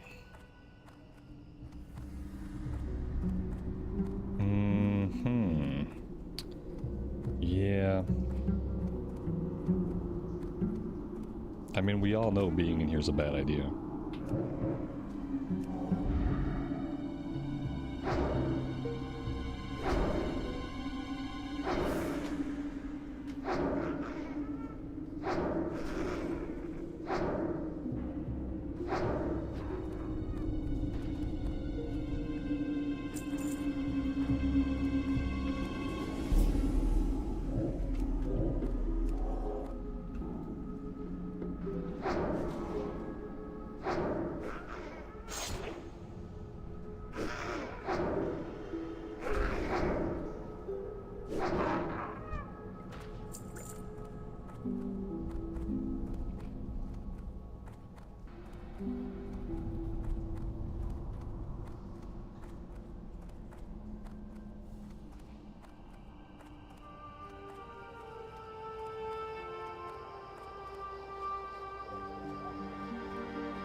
I mean, you would think that we'd be getting respawns here any second. I don't see any bodies on the outside, so all the bodies have vanished. Typically, that means respawns should be coming in very soon. So maybe we just hang out here for a second.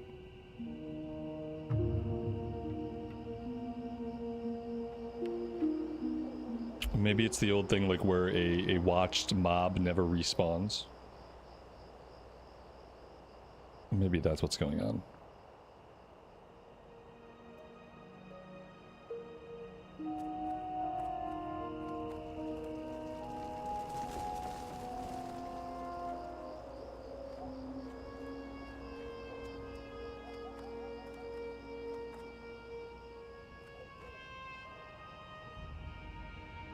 It's kind of weird that I don't see any enemies anywhere at all.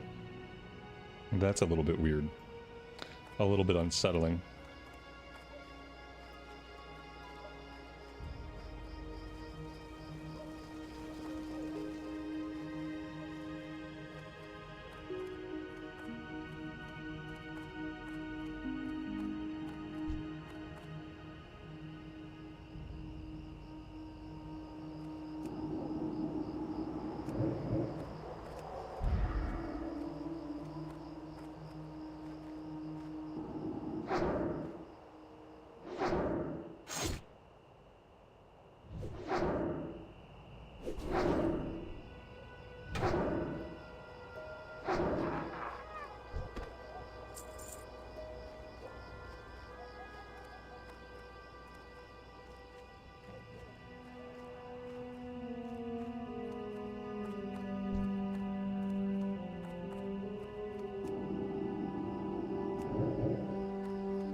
Well, now we need the game to spawn in some seers, because we don't need any more skull thumpers.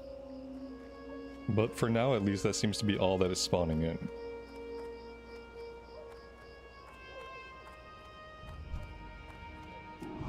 Obviously, they share spawn points, so all I can really do is keep killing the ones that do spawn in and hope for the best.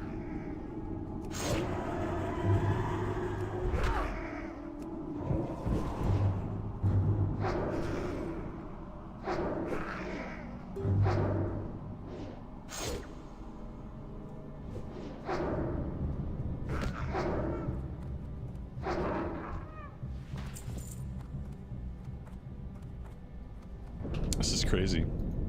They're all skull thumpers.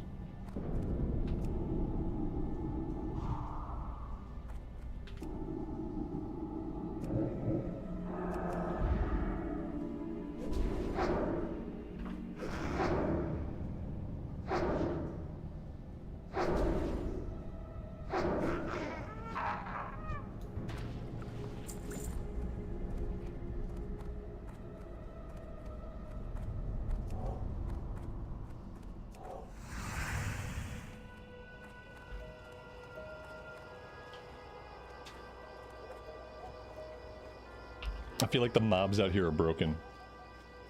The ones inside the cave are respawning. The ones out here are not respawning. It's been like 2.5 minutes and nothing has respawned out here.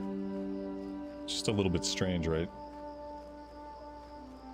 Oh, here we go. All I had to do was keep talking about it, and literally every mob just came back all at once.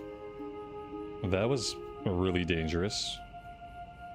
Skull thumper, skull thumper, skull thumper. One seer.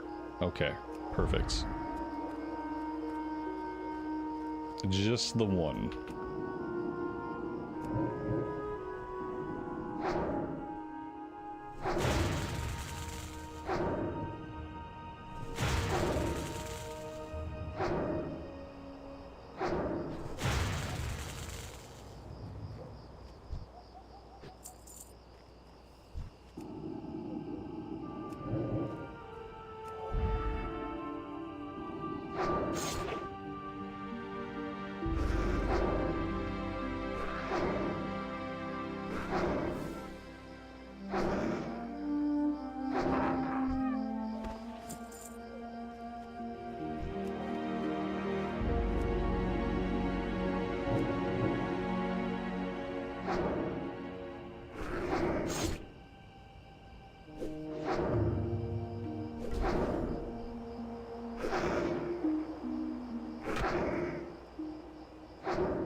Kyle, I appreciate that. Thanks for being here and hanging out with us.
Eating some buff food here would probably be a good idea.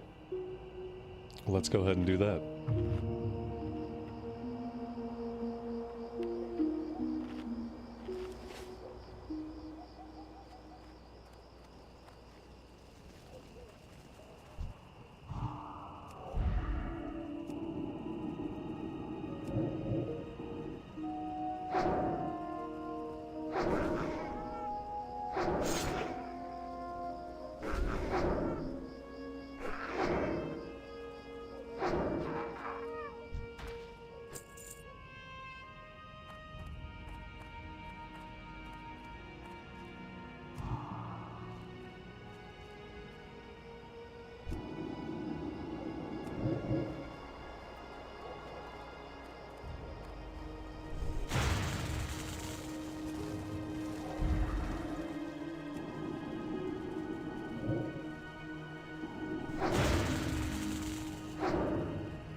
Alright, well, we had some sketchy moments, but we managed to pull it off and stay alive.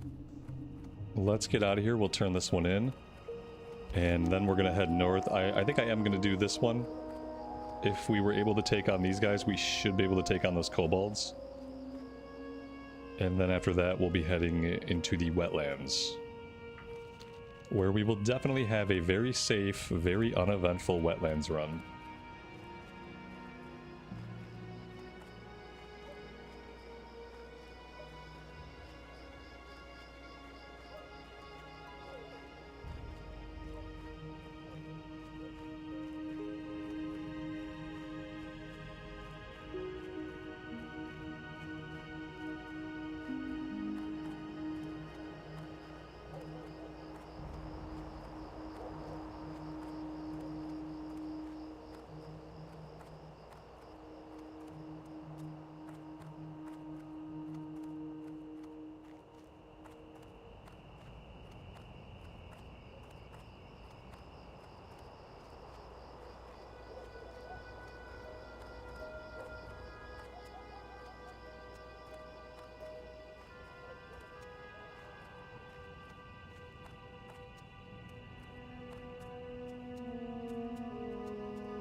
We're probably going to go to Ironforge and train level 16 and level 14 before we do the run. That would be the smart thing to do. Since we have 2 levels of training now to do.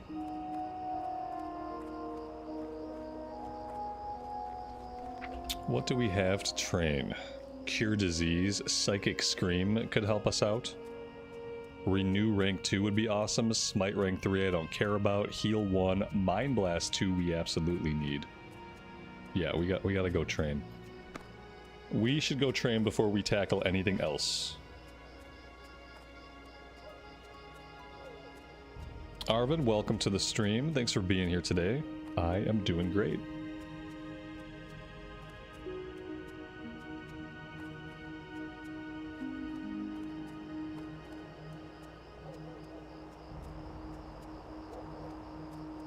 We also have a talent point. That'll be the second point in wand spec. So now our damage with wands is being increased by 10%.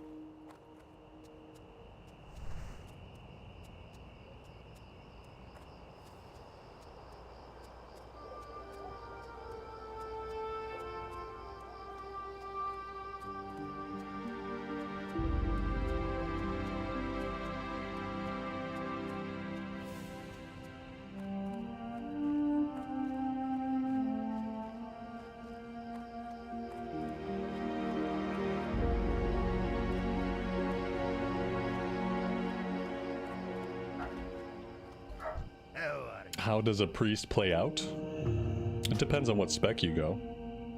We're going to be wanding a lot. That's how it's going to play out for us. We're going to be relying on Power Word Shield to keep us safe. Shadow Word Pain for some damage over time. Mind Blast, and a lot of wanding.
I honestly feel like Shadow was not really good until TBC.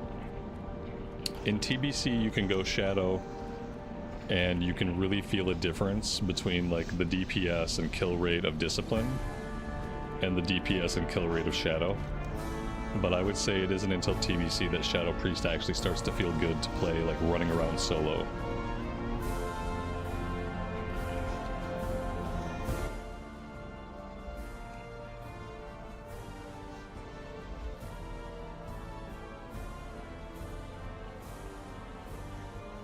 Is there anything else we want to do here in Ironforge besides train? Herbalism, we could work on some tailoring. Let's do that. Let's train, let's work on some tailoring. We haven't done any tailoring today at all.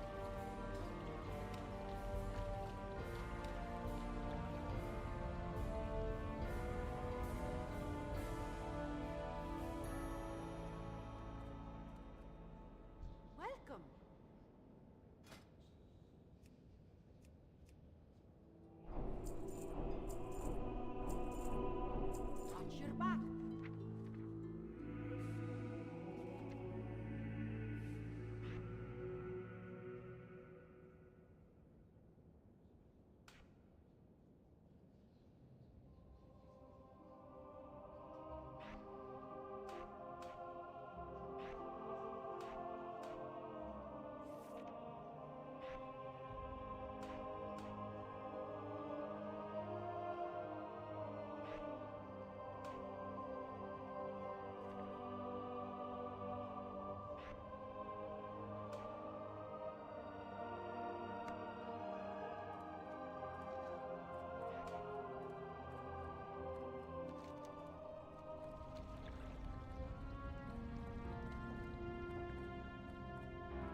I'm gonna go ahead and spend the money to learn the rest of these. It's probably not a great idea, seeing as how broke we are, but yeah. Alright, so what are we gonna do for skill ups? It looks like the pants might be our sure skill up. Besides that, we could buy some green dye. But I don't know how... what about the capes? Okay, maybe the capes. Until it goes yellow, which it's gonna do pretty soon. So this needs coarse thread. I've the finest wares in the land.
Well, there we go. That got us up to 88.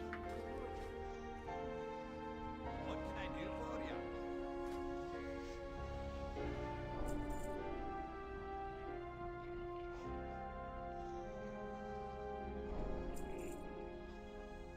you? And here we go. 8 slot bags.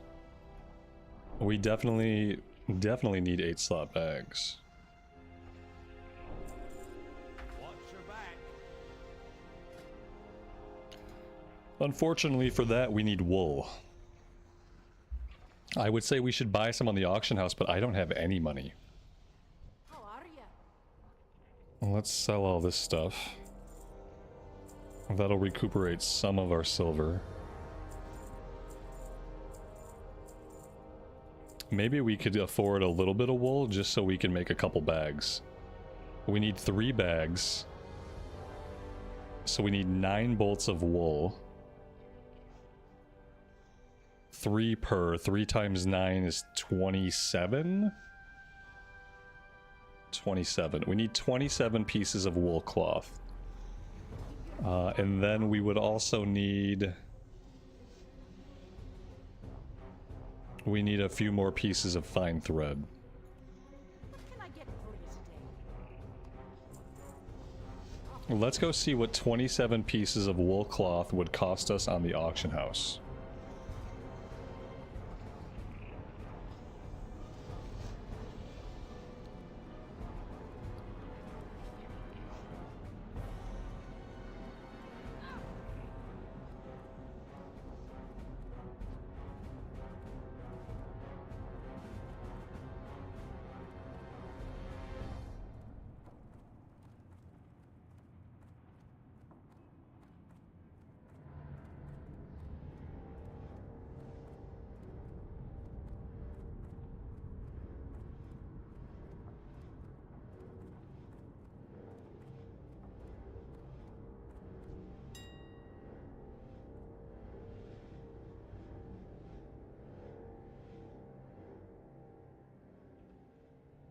Okay.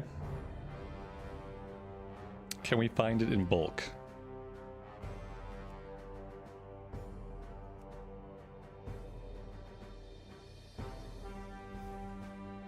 See, the bulk prices are not doing it for me. That's too expensive.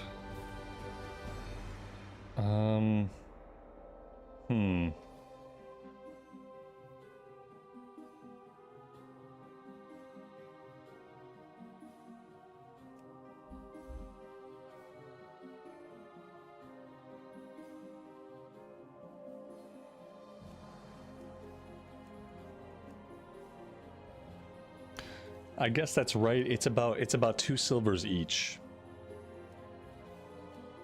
That's the average.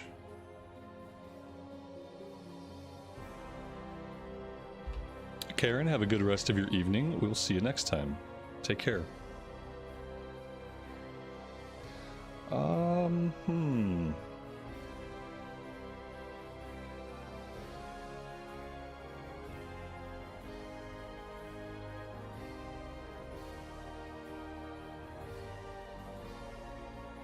I'm gonna grab this one.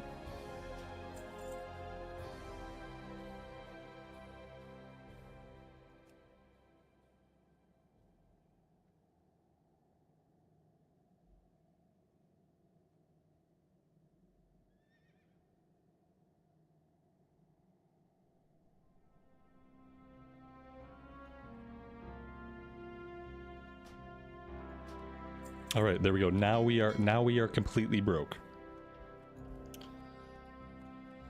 We could have checked bolts. Yep, should have checked bolts. Too late now, never look back. I mean, the good thing is we can get some skill ups, so, you know. There's a little bit of value inherently in buying the actual wool. Because then we can get 9 skill ups.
There we go.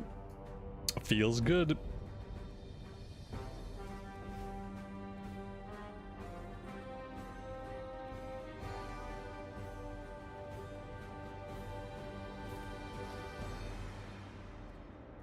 And we got tailoring up to 100 now, which is actually pretty good for level 16.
Have I ever thought of enchanting as a way of making wands? Yeah, we've done that several times.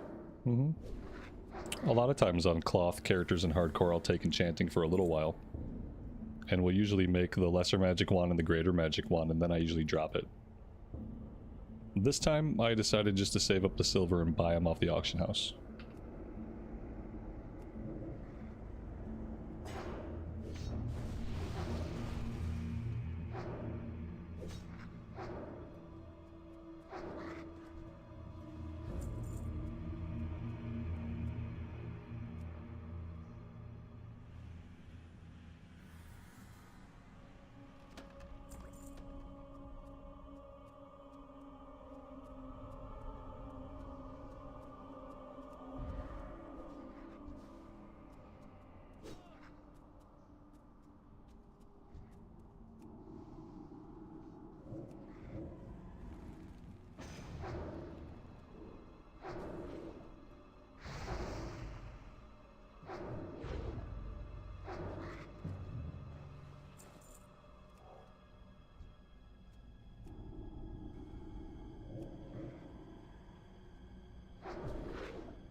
Yeah, enchanting to make the wands is a lot of effort.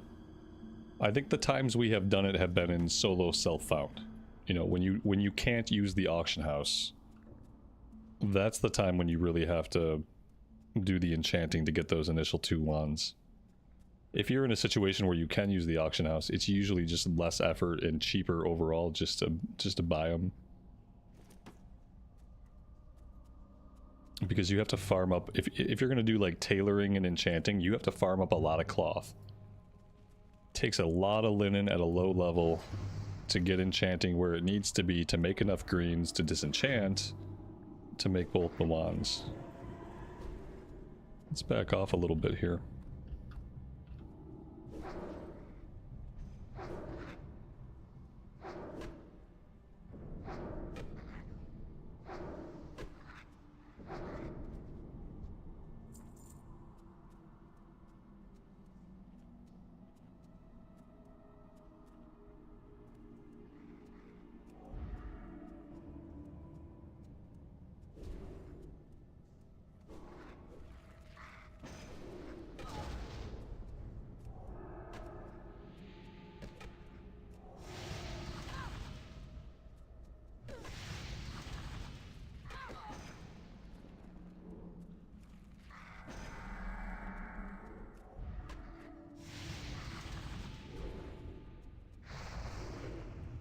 Having this other player in here with us is really, really annoying. Because we're playing a little game of like, who's gonna ninja the box? Which one of us is gonna ninja the box? I am just about done playing that little game. That was fun, wasn't it? Just a train of kobolds. Hey, but it worked.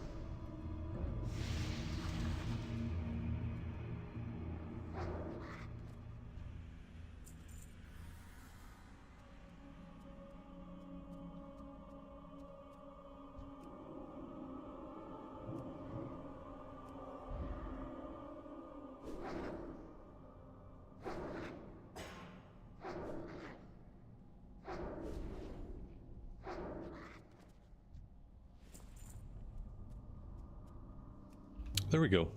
That's the last one that we need.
This is classic WoW. So not only does WoW look this good now, WoW looked this good back in 2004.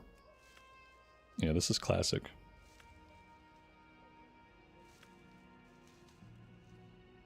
Obviously, we have higher resolution sizes now than we had in 2004. But yeah.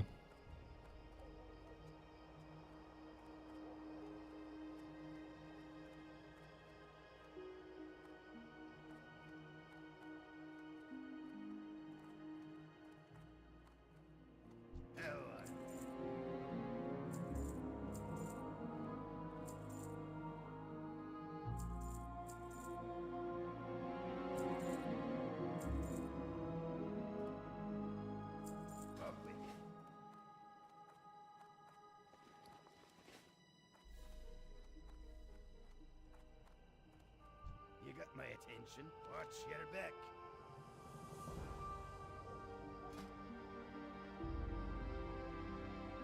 Off with you. Watch your back.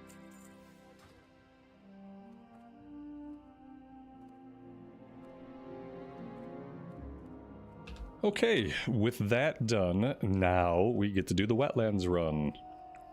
Let's cross our fingers and hope for the best.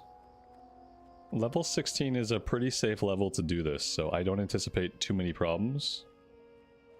Hopefully we'll just be safe.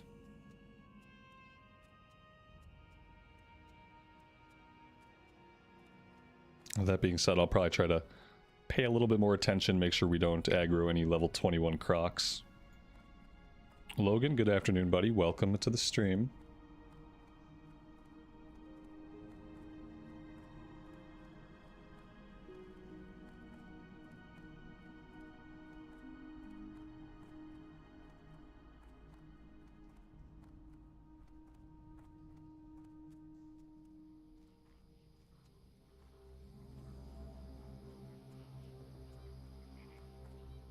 orcs are the real issue? Now the orcs are fine. We can avoid the orcs. And some of the orcs are ranged. So we'll line of sight them when we run down the second tunnel. Going in this direction, the danger is crocs. Coming the other way as a night elf, you have to pass a few more of the orcs. You can't shortcut around them. But going this way, the orcs shouldn't be a big deal. It looks like the orcs over here are already dead, so... Sometimes there's one up here on the hill. But these guys here, they'll start shooting because they're scouts. You'll just line of sight them in the corner here. You just got to make sure you get line of sight really quick. It's coming the other direction that's a bigger problem.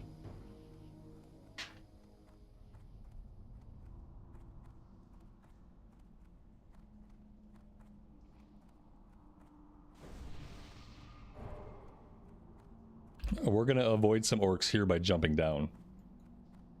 Which obviously you can't do when you're coming the other way.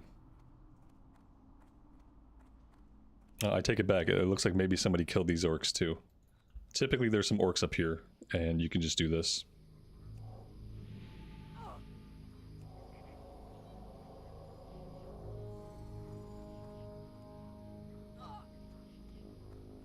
What level were the elves? I didn't check. I'm hoping that they were a relatively higher level. Once you hit level 15 or 16, it's pretty easy to survive.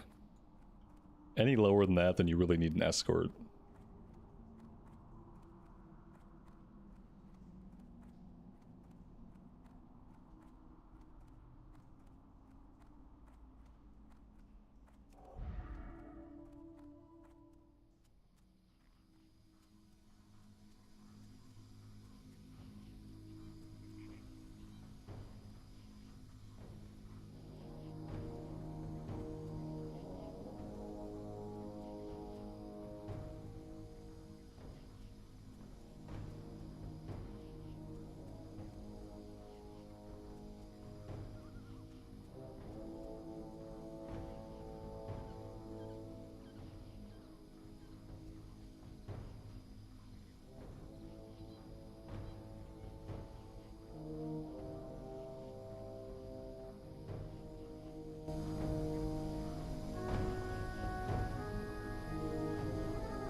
Piotr, have a good rest of your night, man.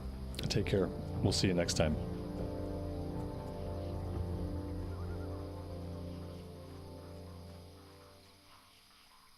Well, we've gotten past the halfway point. We haven't had any aggro on anything.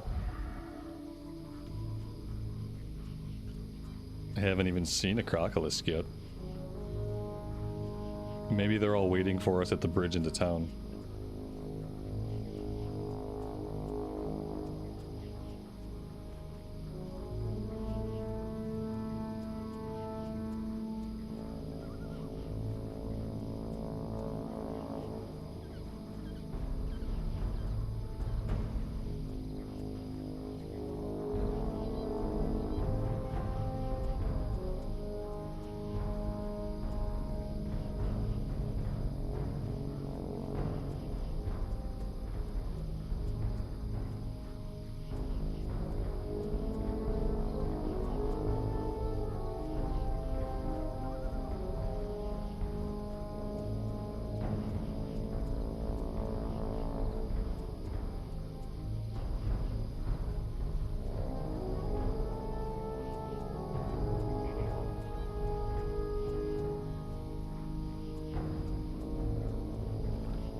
Yeah, I think we're good.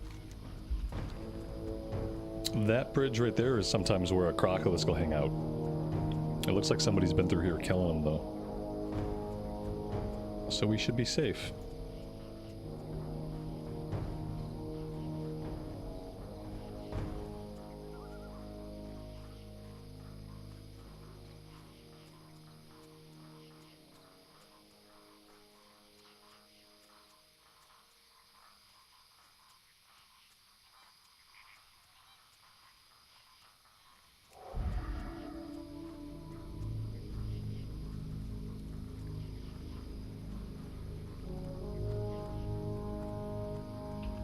Well, not everybody makes it. This looks like a level 6, level 7, level 8 Night Elf Hunter who tried to make the run all on his own, and he died within sight of the town. Safety was right there. He got to the first bridge, and he got eaten alive. It's very, very sad. You don't want to do this run on a Night Elf that's that low of a level without somebody escorting you. You're gonna aggro something, and it's only gonna take 1 or 2 hits for it to kill you. Yeah. Like, the Night Elf start in hardcore is rough. I really wish that at least in hardcore the Night Elves had a boat to get over to Stormwind. That's what they really need. They need a boat to get to Stormwind. Or somewhere in that area. Because it's like, the start is just too rough. And nobody really wants to do a Night Elf in hardcore. It's a pain in the butt.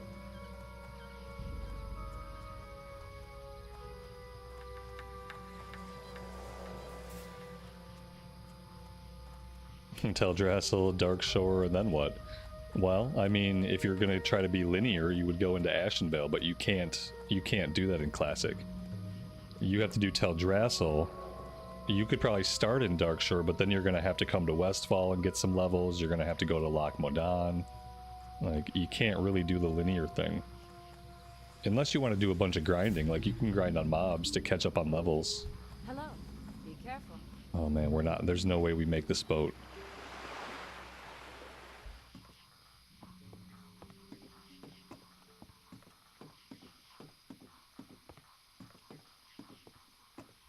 Well, then again, if these people are just running off of it, maybe we make the boat. But we're gonna try.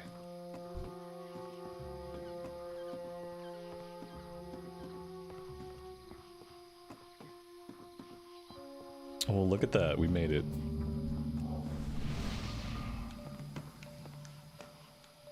All those poor night elves running off to their death. They looked really young. Don't fall off the boat. We've died that way once already. I have no interest in repeating it.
Alright, let's go ahead and set the Hearthstone here. We'll probably be here for a little while. And then right away we have a couple of fishing quests to do because everybody loves fishing quests. Hey, Buzzbox be seeing you. and Gaffer Jacks.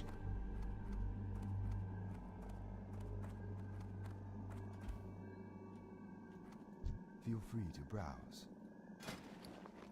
And this guy's got a recipe I'm gonna pick up. The stars guide you.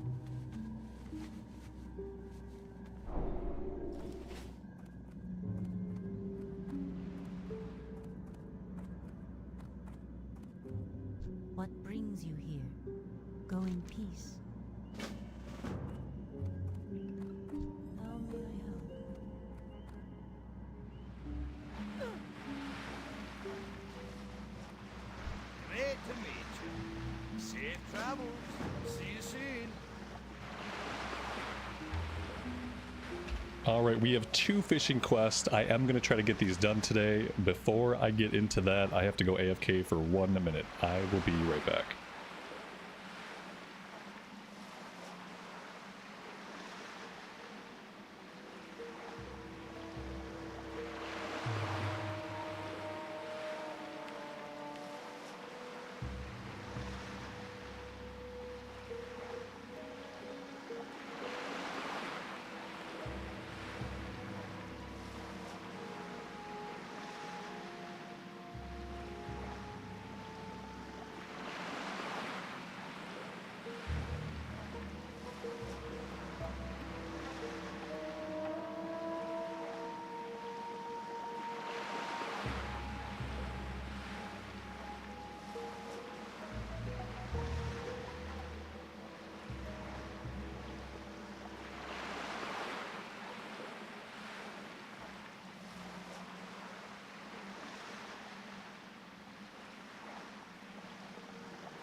Joey, thank you so much for the super chat.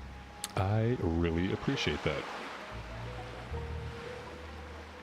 Alright, time to turn up my sound effects, because I'm just not hearing the fishing bobble. So let's go ahead and crank those up. There we go. That should be good. Should be able to hear it now over the sound of the ambient waves.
Maybe the oily blackmouth will actually sell for a little bit on this server.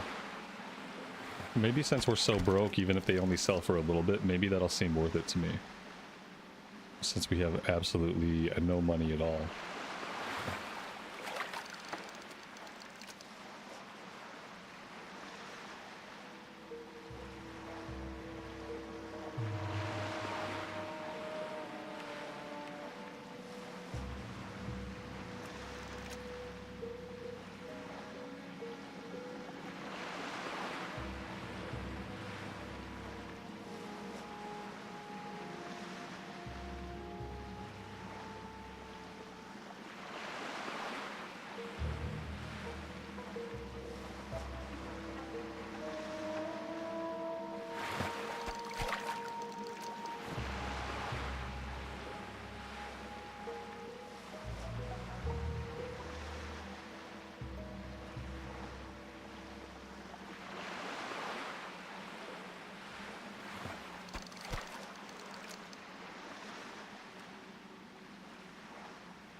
Deathlord, if you're looking for a way to see like low-level quests, I don't know of a way to make them appear in the world, but Questie has settings for that.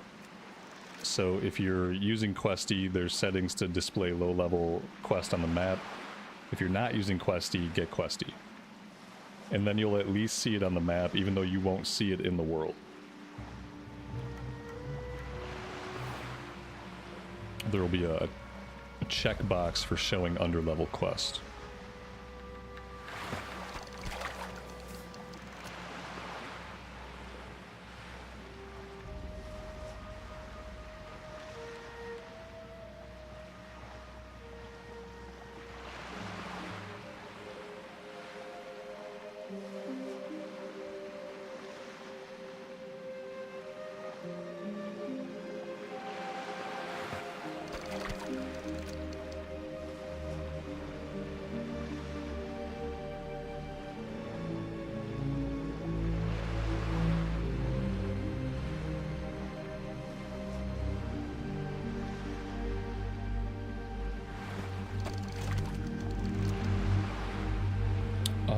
We are done with the groupers. Now we need 7 more gaffer jacks.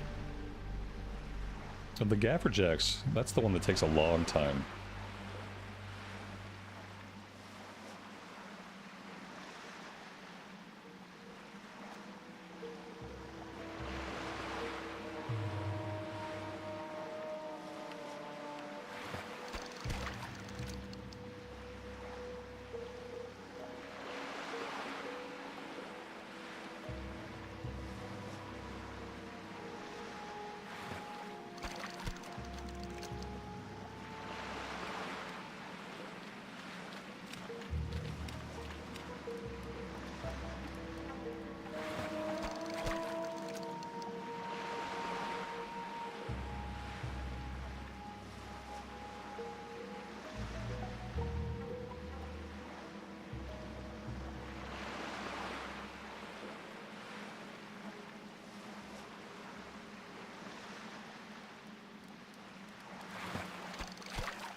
The zone is so gray. Oh, there's lots of green parts of the zone. They're just all behind us.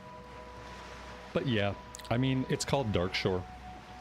It's kind of dark, and it's nighttime. Although, to be fair, it looks very similar in the day and at night. Because, you know, Dark Shore.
Rob C, thanks for being here and hanging out with us.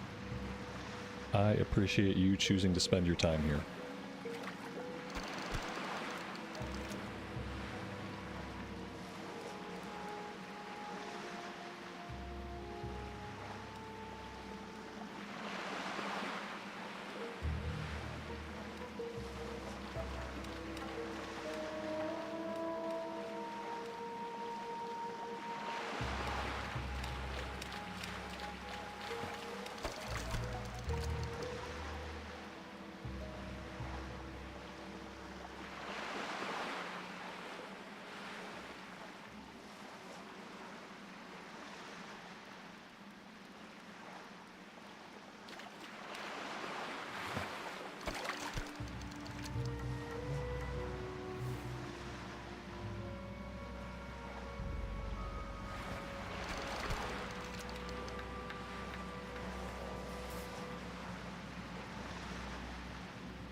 There we go. That actually was not so bad. Let's put our mace back on and get these turned in. I've the finest wares in the land. Watch your back. He gave us an upgraded fishing rod, +3 to fishing skill. Not bad for being free.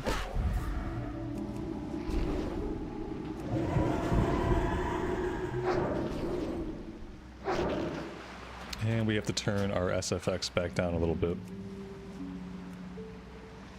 There we go.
Do they still have the floating trash, like the piles of debris and stuff? Yeah. Yeah, you can come across piles of debris or schools of fish. I haven't seen many yet, but I would think we'd start seeing some here.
Oh, this is nice. We're getting crawler meat now. So with crawler meat, we can make the crab cakes. I wonder if we got this from the Murlocs, or if we were getting it from the actual crawlers. I have a feeling that we might have gotten it off the Murlocs. Let's go up top and turn this one in, and then we're going to swim out and get our Thresher eyes. Can I help you? Off and away. As well as investigate the turtle remains. Right. This is another fishing quest. This one we have to do somewhere else. This one we have to do down here. Or we could do it up here, I guess. We're not going to do that one today. Maybe we'll tackle this other fishing quest at the start of the stream tomorrow. If I can find kind of a safe place. I guess the safest place would be down here at the Grove of the Ancients. There's not any mobs by the NPCs. Maybe we can fish down there at the start of the stream tomorrow.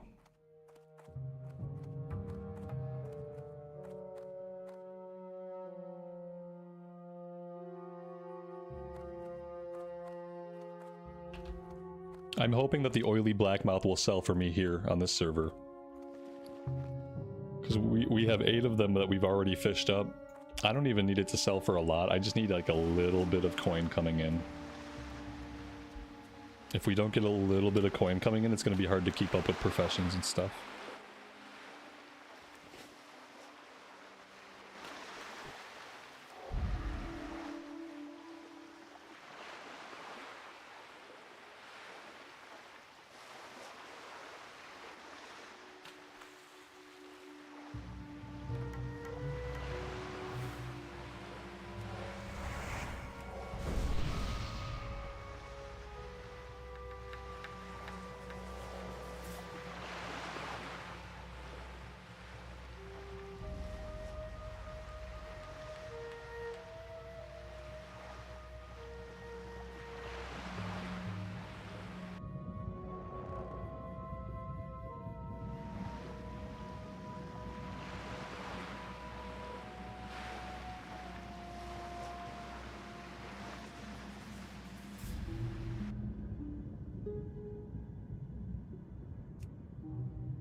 Oh, look at that. We were talking about the floating debris a little bit ago.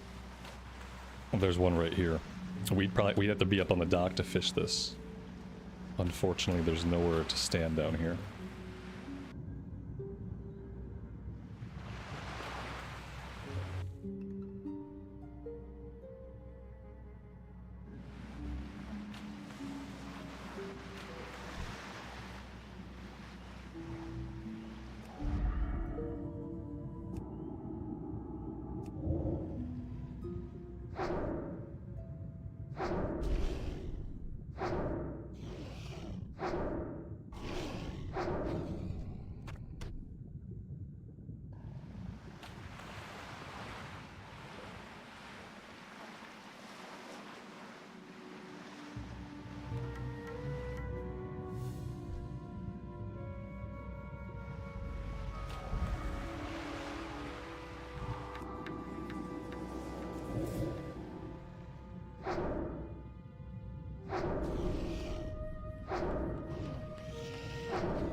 The dinosaurs are vegetarians. They weren't going to eat me. Oh, I'm not killing them because they were going to harm me.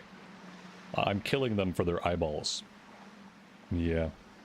I'm killing them so I can gouge out their eyeballs, put them into my bag, and bring them back to a quest giver for questionable purposes. Yeah, we're basically playing as the bad guy.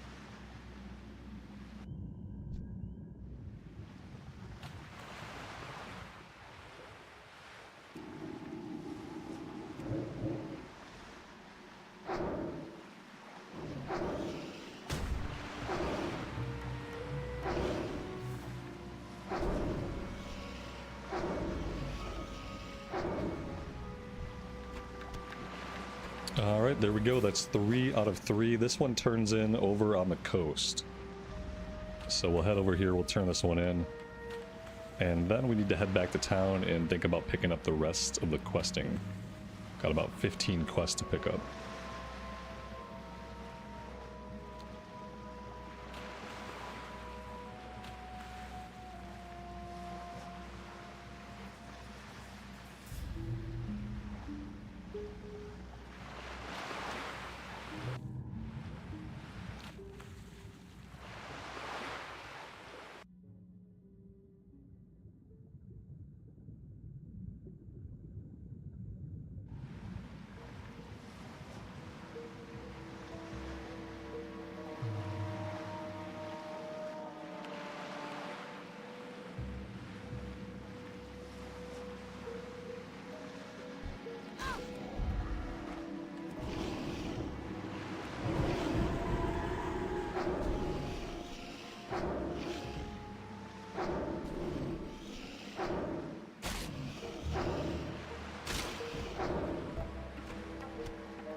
What's my son's opinion on WoW? He's 10. He doesn't care. He doesn't have an opinion. Because he's 10. He's got plenty of stuff that he's into. To him, it's a game that dad plays, you know? He's played enough of it to know what it is. But he doesn't care, and that's okay. I don't need him to care. I would much rather he be into his own things.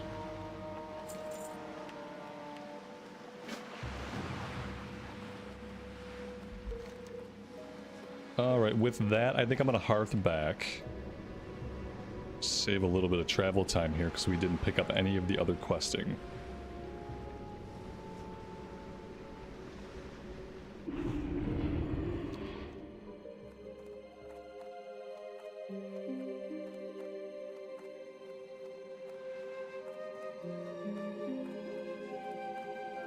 Peace be with you. Goddess watch over you. May the stars guide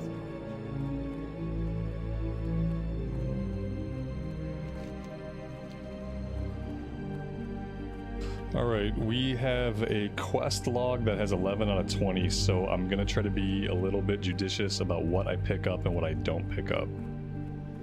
Cave mushroom, I'm gonna hold off on that quest. We don't need to grab that one yet. A red crystal we'll definitely grab. Hello, Del Nadris.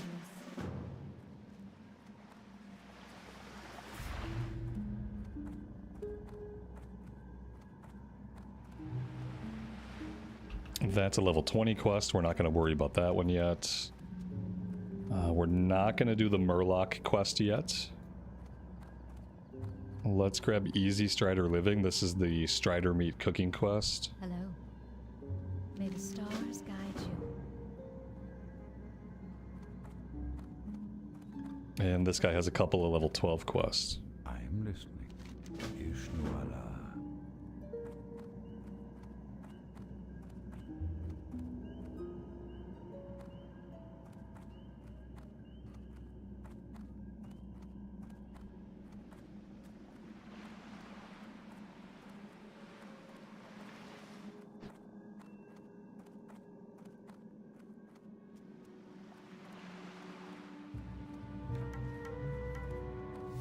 I am honored.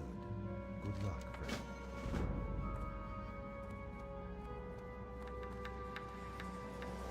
What brings you here? Alright, that's all we need to grab for now. I think the first thing we're going to do, we're going to head to Bashal Aran. And we'll take out any Striders we find along the way.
You know what, while we're over here, let's go investigate the red crystal. We can kill some Moonkin along the way, because I always love killing Moonkin.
Not a lot of meat on these striders, huh?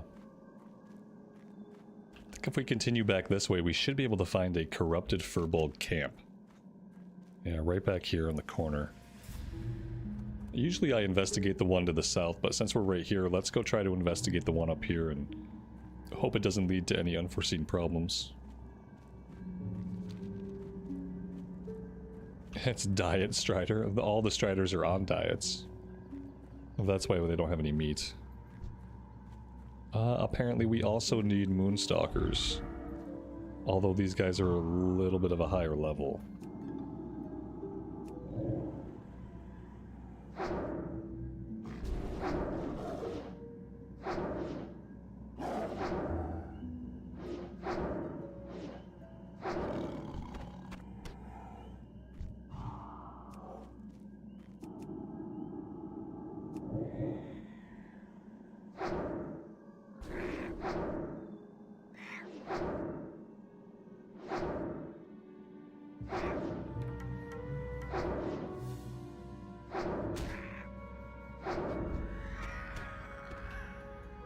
We can trap one of these rabid thistlebear. That'll be quest complete for that one.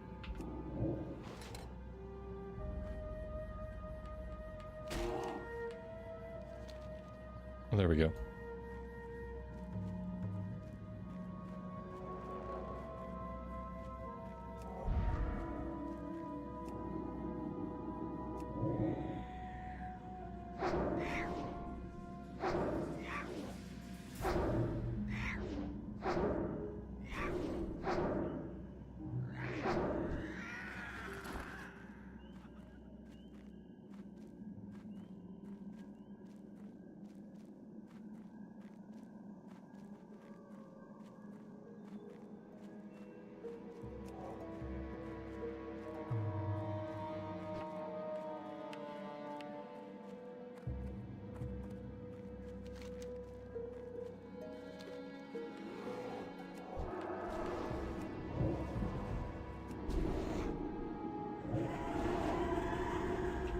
How do I feel about Darkshore after the Cataclysm?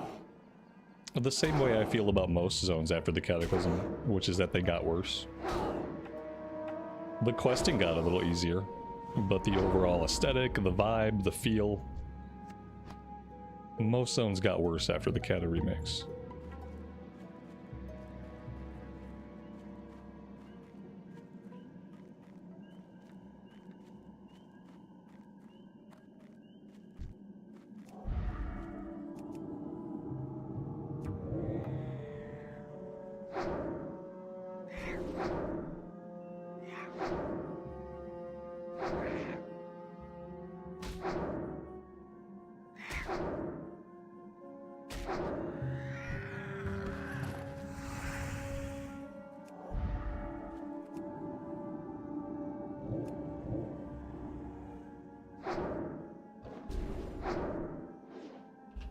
Does this quench my thirst of becoming a pet class? What do you mean having the bear fill up my camera at weird times? Completely block the view of my character? No, not really. Not really making me want a pet anymore. In fact, it's reaffirming why I don't want a pet.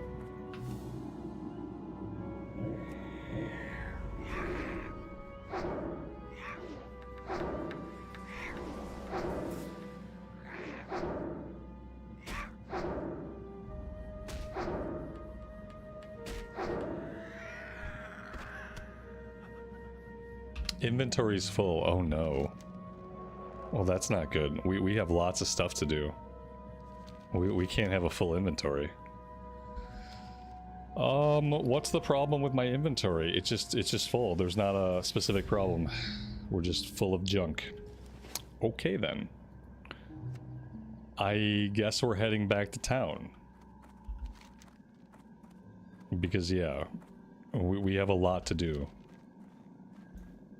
And I'm not aware of any other vendors out here.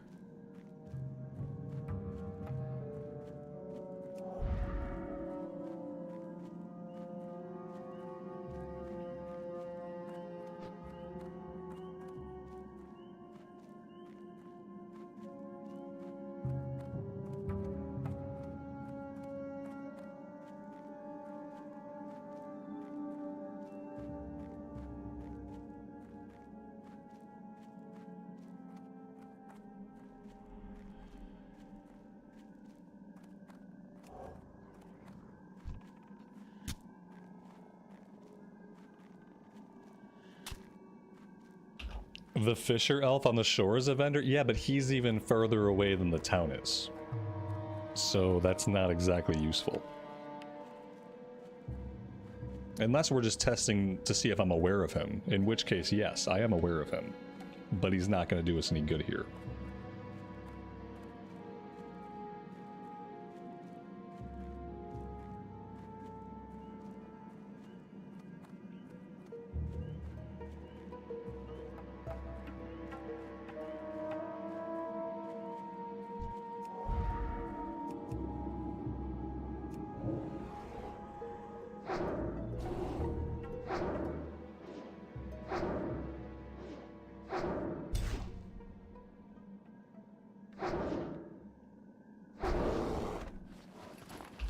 I'd love to finish the Strider quest and just be done with it. That would be awesome.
John, I've read some of them. They are okay. I read the Arthas one. I read the one where the town in Dustwallow gets blown up. I don't remember what it was called. There was a dragon. Thrall was in it. I read a couple of them. They're okay. They, you know, they read like young adult fan fiction. It's not like they're good. But for what they are, they're okay. The only WoW books I've read that were good are the Chronicle books. Those are actually good. And the rest of the stuff just kind of reads like young adult fan fiction. Some people are into that, some people are not. Am I playing where if I die I delete the character? No, not necessarily. This is a hardcore realm, so once the character dies, they can't res. But they can transfer to a different server, so... If these characters, let's say the priest gets to like level 50 and bites it, okay? We just send them over to the anniversary realm and then maybe one day I take them into Burning Crusade. But there's no reason to delete them. You don't have to lose your progress. They just can't resurrect on the hardcore realm. You always have the option to play them later on a non-hardcore realm.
Hello, goddess, watch over me.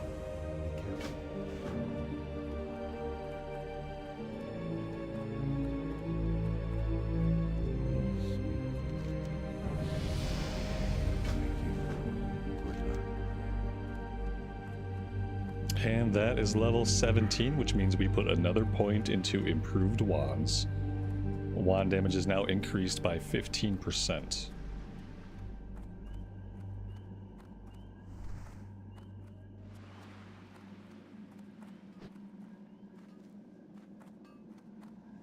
Here there.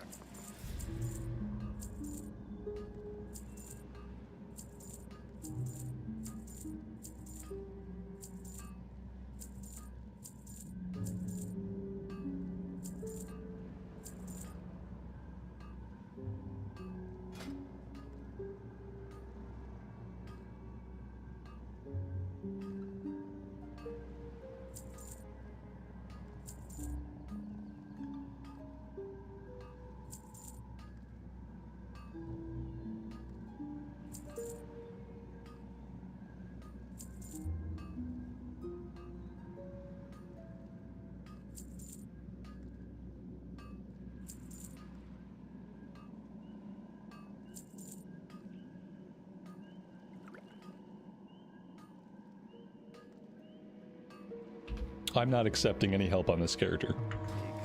I am not taking any handouts from anybody. I'm not taking any items. I'm not taking any bags. We are trying to do this one completely under our own steam. But I appreciate the thought.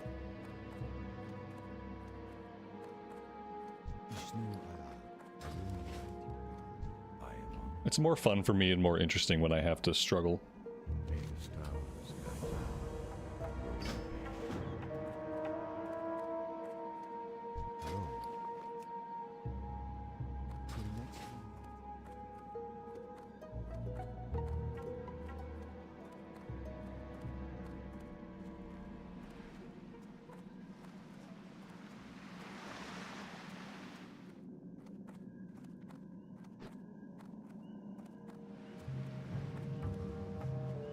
What brings you? Be careful.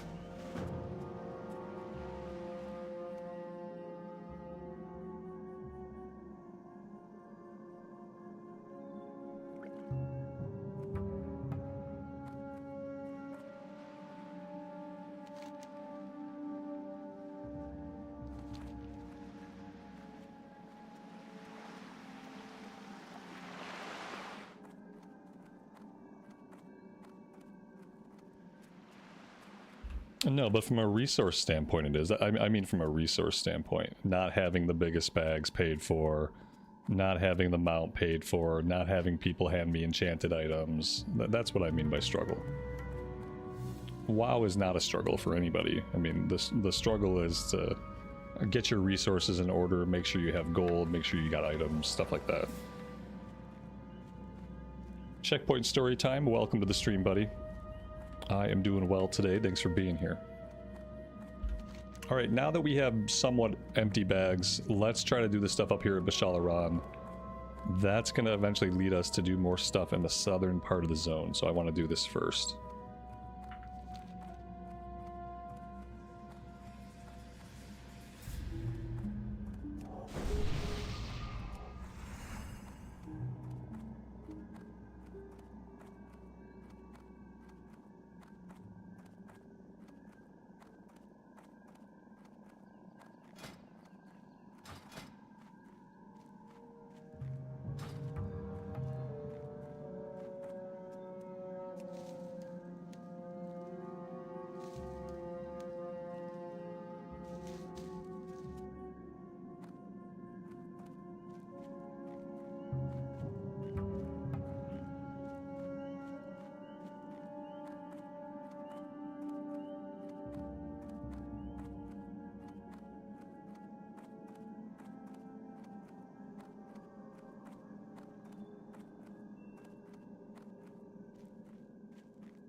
We got cloth pants with 3 spirits. Right now I have 2 intellect and 2 spirit.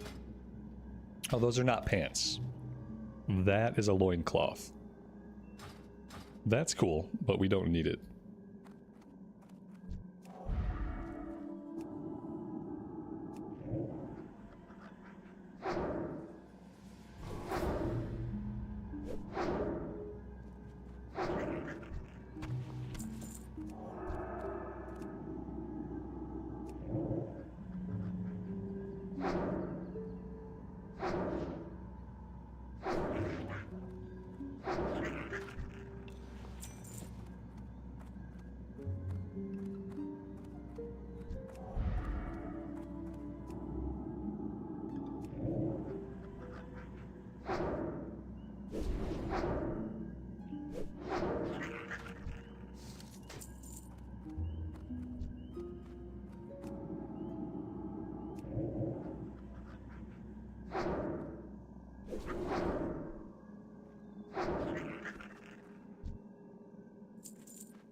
Drew, how is the hardcore journey? It's been good. We are still alive. So that's always a plus. I have been having a lot of fun with this one. The way that you have to play hardcore is just much more immersive.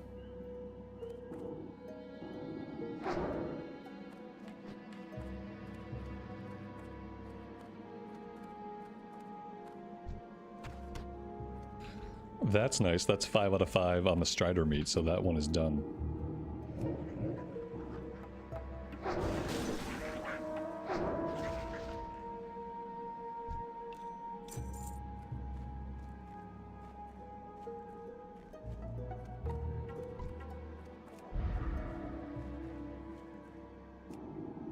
The imp was taller than my character. Well, we are a dwarf. I think the name says it all. A lot of the ground clutter is taller than my character, so I'm kind of used to it.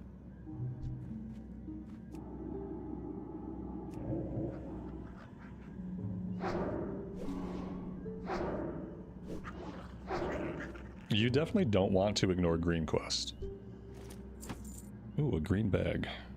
In Classic Era, like a lot of what you should be doing early on, you should be doing a lot of Green Quest. Because doing the zone hopping and doing Green Quest early on gets you ahead of the leveling curve. That way, at like level 38 to 45, you don't completely run out of stuff to do. Eventually, you will run out of Green Quest. Eventually, there will come a time when you don't have Green Quest to do. But you want that time to happen like in the late 30s, early 40s. And more importantly, if you are playing hardcore, you absolutely want to focus on a Green Quest as much as you can. Obviously, that's going to be a lot less dangerous to you.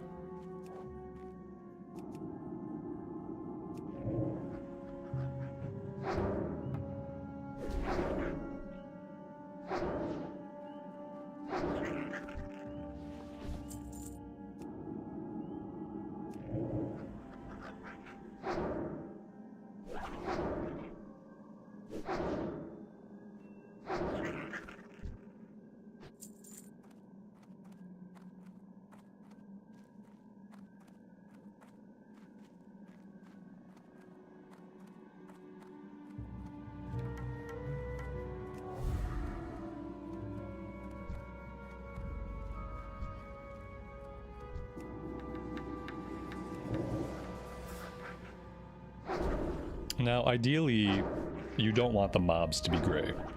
It kind of sucks that most of these guys are not giving kill XP. Ideally, the quest would be a green quest and the mobs would be green. A lot of these guys are gray, which I don't like, but with any luck, we'll be out of this little area soon enough.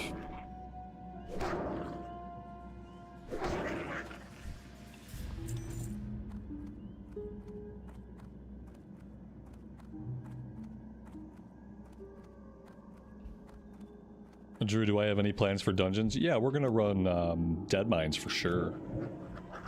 On Alliance side, there's really not a lot to run, especially early on. But we'll do a dead mines run. If we can find a tank and DPS for it, I'll heal it. We got a few levels though. Probably when we're level 19 or 20. Is this area the equivalent of Westfall? Yeah, this area, Loch Modan, Westfall, all of these are in the same level range.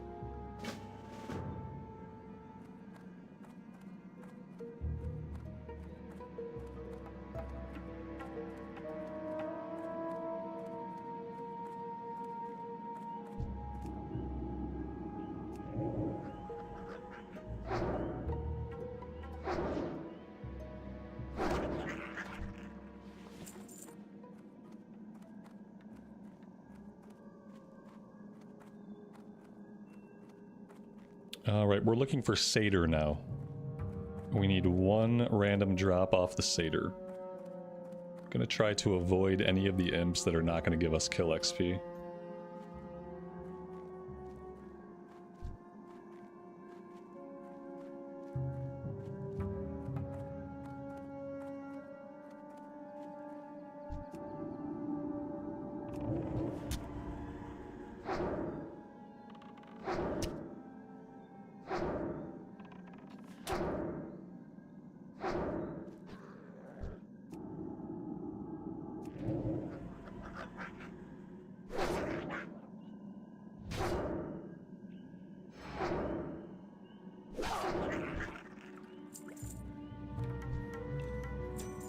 Wow, there we go.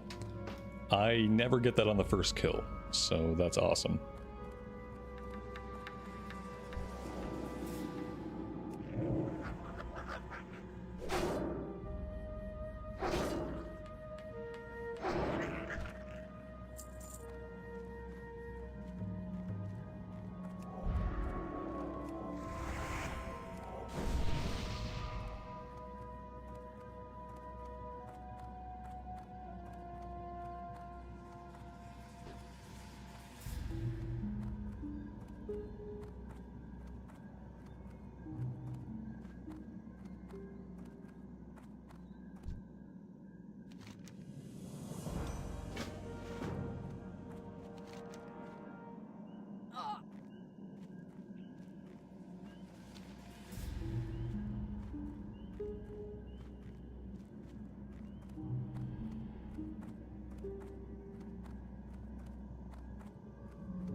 All the ways that I died, I've never died because of my internet. I did die because of a lag spike once. I lost a level 20 mage in Loch Madan. The server lagged. I didn't realize it quickly enough, and by the time I closed out and logged back in, I was dead. That was a bummer. That was the only time I died to something that I felt was completely out of my control.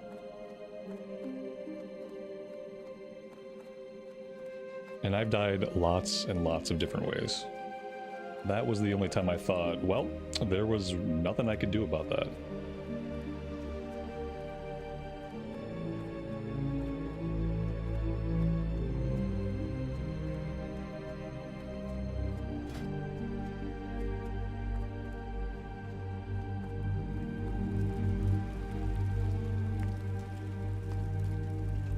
If we get some spring water, we can make the rest of these clams.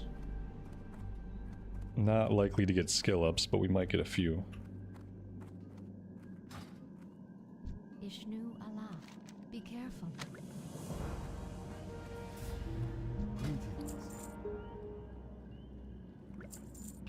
Do I think it's more stressful being a healer in a dungeon in hardcore or a tank? I mean, I don't get stressed out in either case, but so I'm not sure. I mean, I feel like I'm a pretty good healer and a pretty good tank for classic era, so I don't really get stressed out.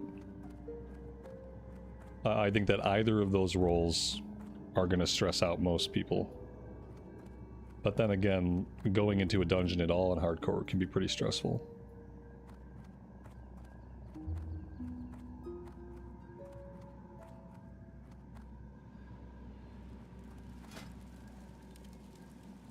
Going in as a tank, if anything goes wrong, you're gonna die. You know, that's just like plain and simple. If you're tanking, anything goes wrong, even if it's not your fault, you're gonna be the first person dead. So there's that. As a healer, if stuff goes wrong, you might have the chance to save yourself. So I don't know about stress. I feel like it's a little bit less dangerous to go as a healer. Because if stuff goes sideways and there's no way I'm gonna fix it anyway, I'm gonna save myself. I'm gonna heal myself, I'm gonna bubble myself, I'm gonna run the F away.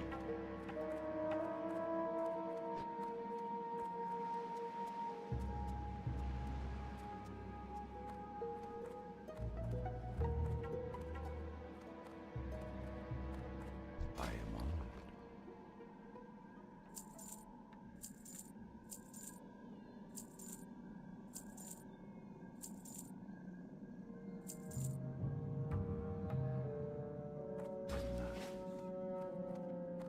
I am gonna get on a boat over to Darnassus.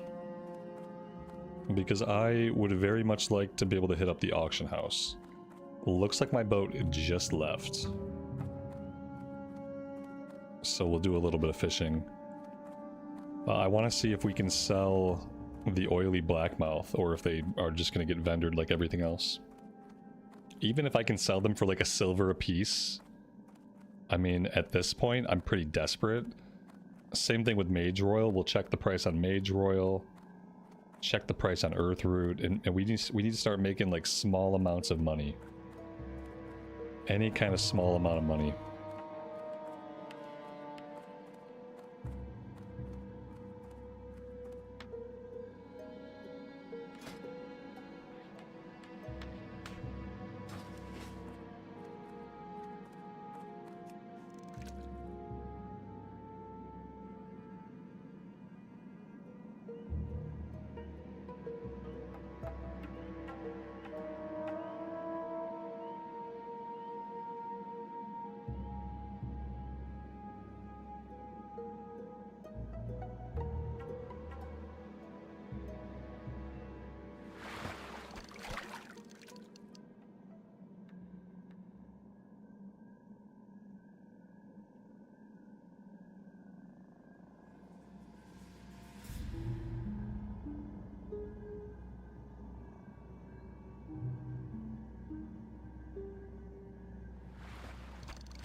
Is level 19 a good time for Dead Mines? Yeah, level 19 is good. In hardcore, being level 20 or 21 won't hurt, but level 19 is a good level.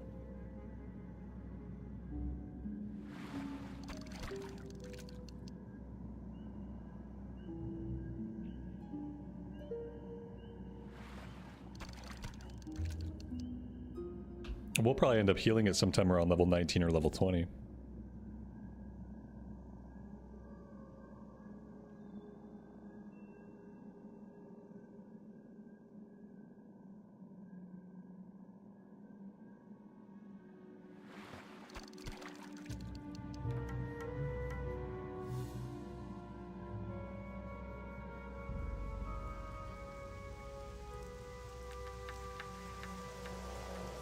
And we have rain. Okay. Hardly ever am I like in a zone and it starts to rain. A lot of times I get to a zone and it's already raining. Sometimes it rains the whole time, sometimes it stops, but like rarely ever am I in a zone and I see like the moment it starts to rain. That was pretty cool.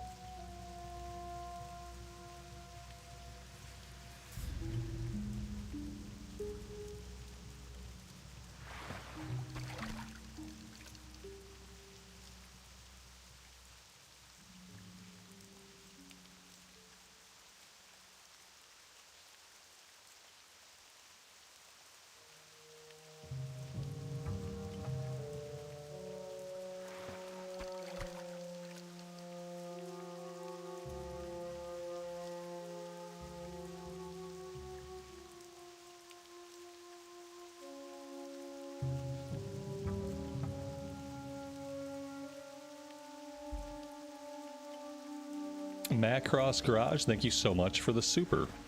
That is very kind of you. Thanks for being here today.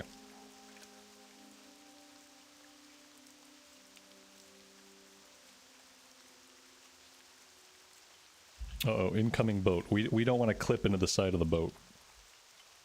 It could end very badly for us if we do that.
Nice, we got it.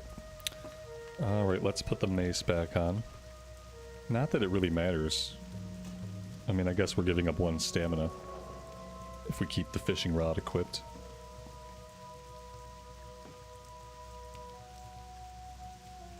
We need to think about getting a staff soon.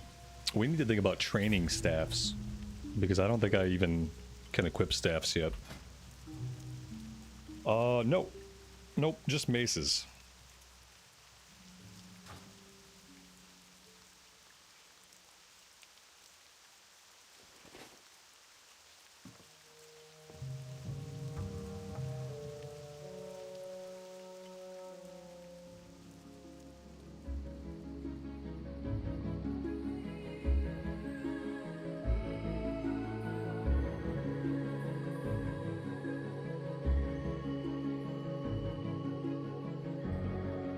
Oh man, that lighting change, the difference in lighting was so drastic. Love the sky here. I love the blue and purples. Oh, that's really cool.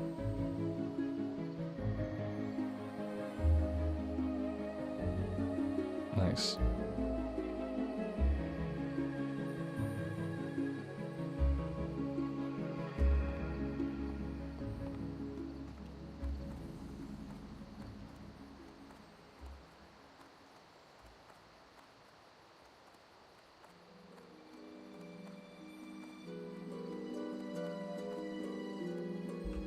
Yeah, Stormwind for staffs.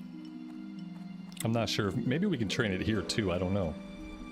But I know Stormwind for sure.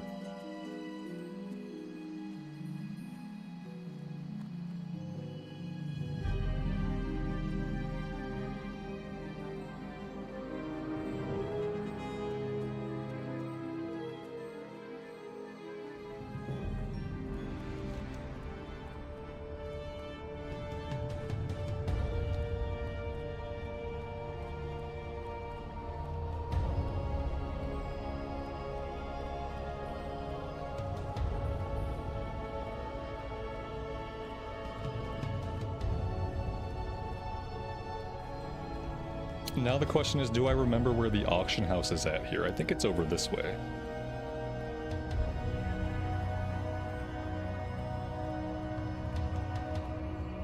Yeah, here we go. It's right here.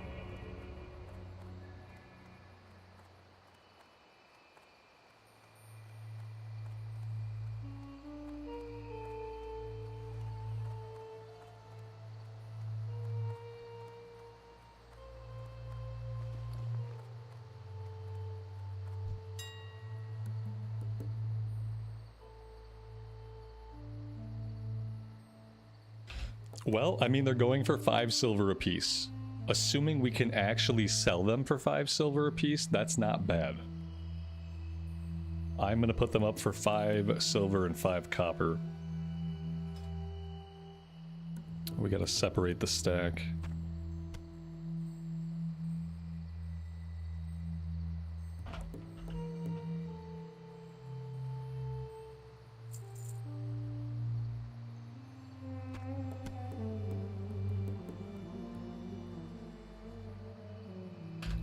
Whoops. You know what really helps? When you set a buyout price. I just need the retail auction house in my life. Once you figure out how to use the retail auction house that they put into Cataclysm, like, it's so much better. Just so much better.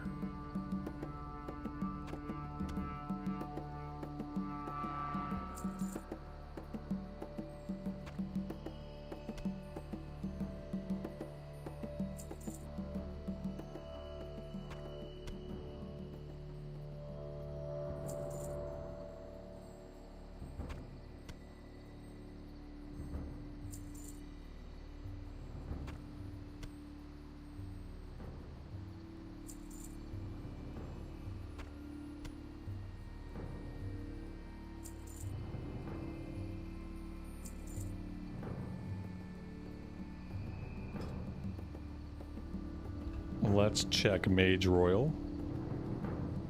Mage Royal sells for nothing. Okay, good.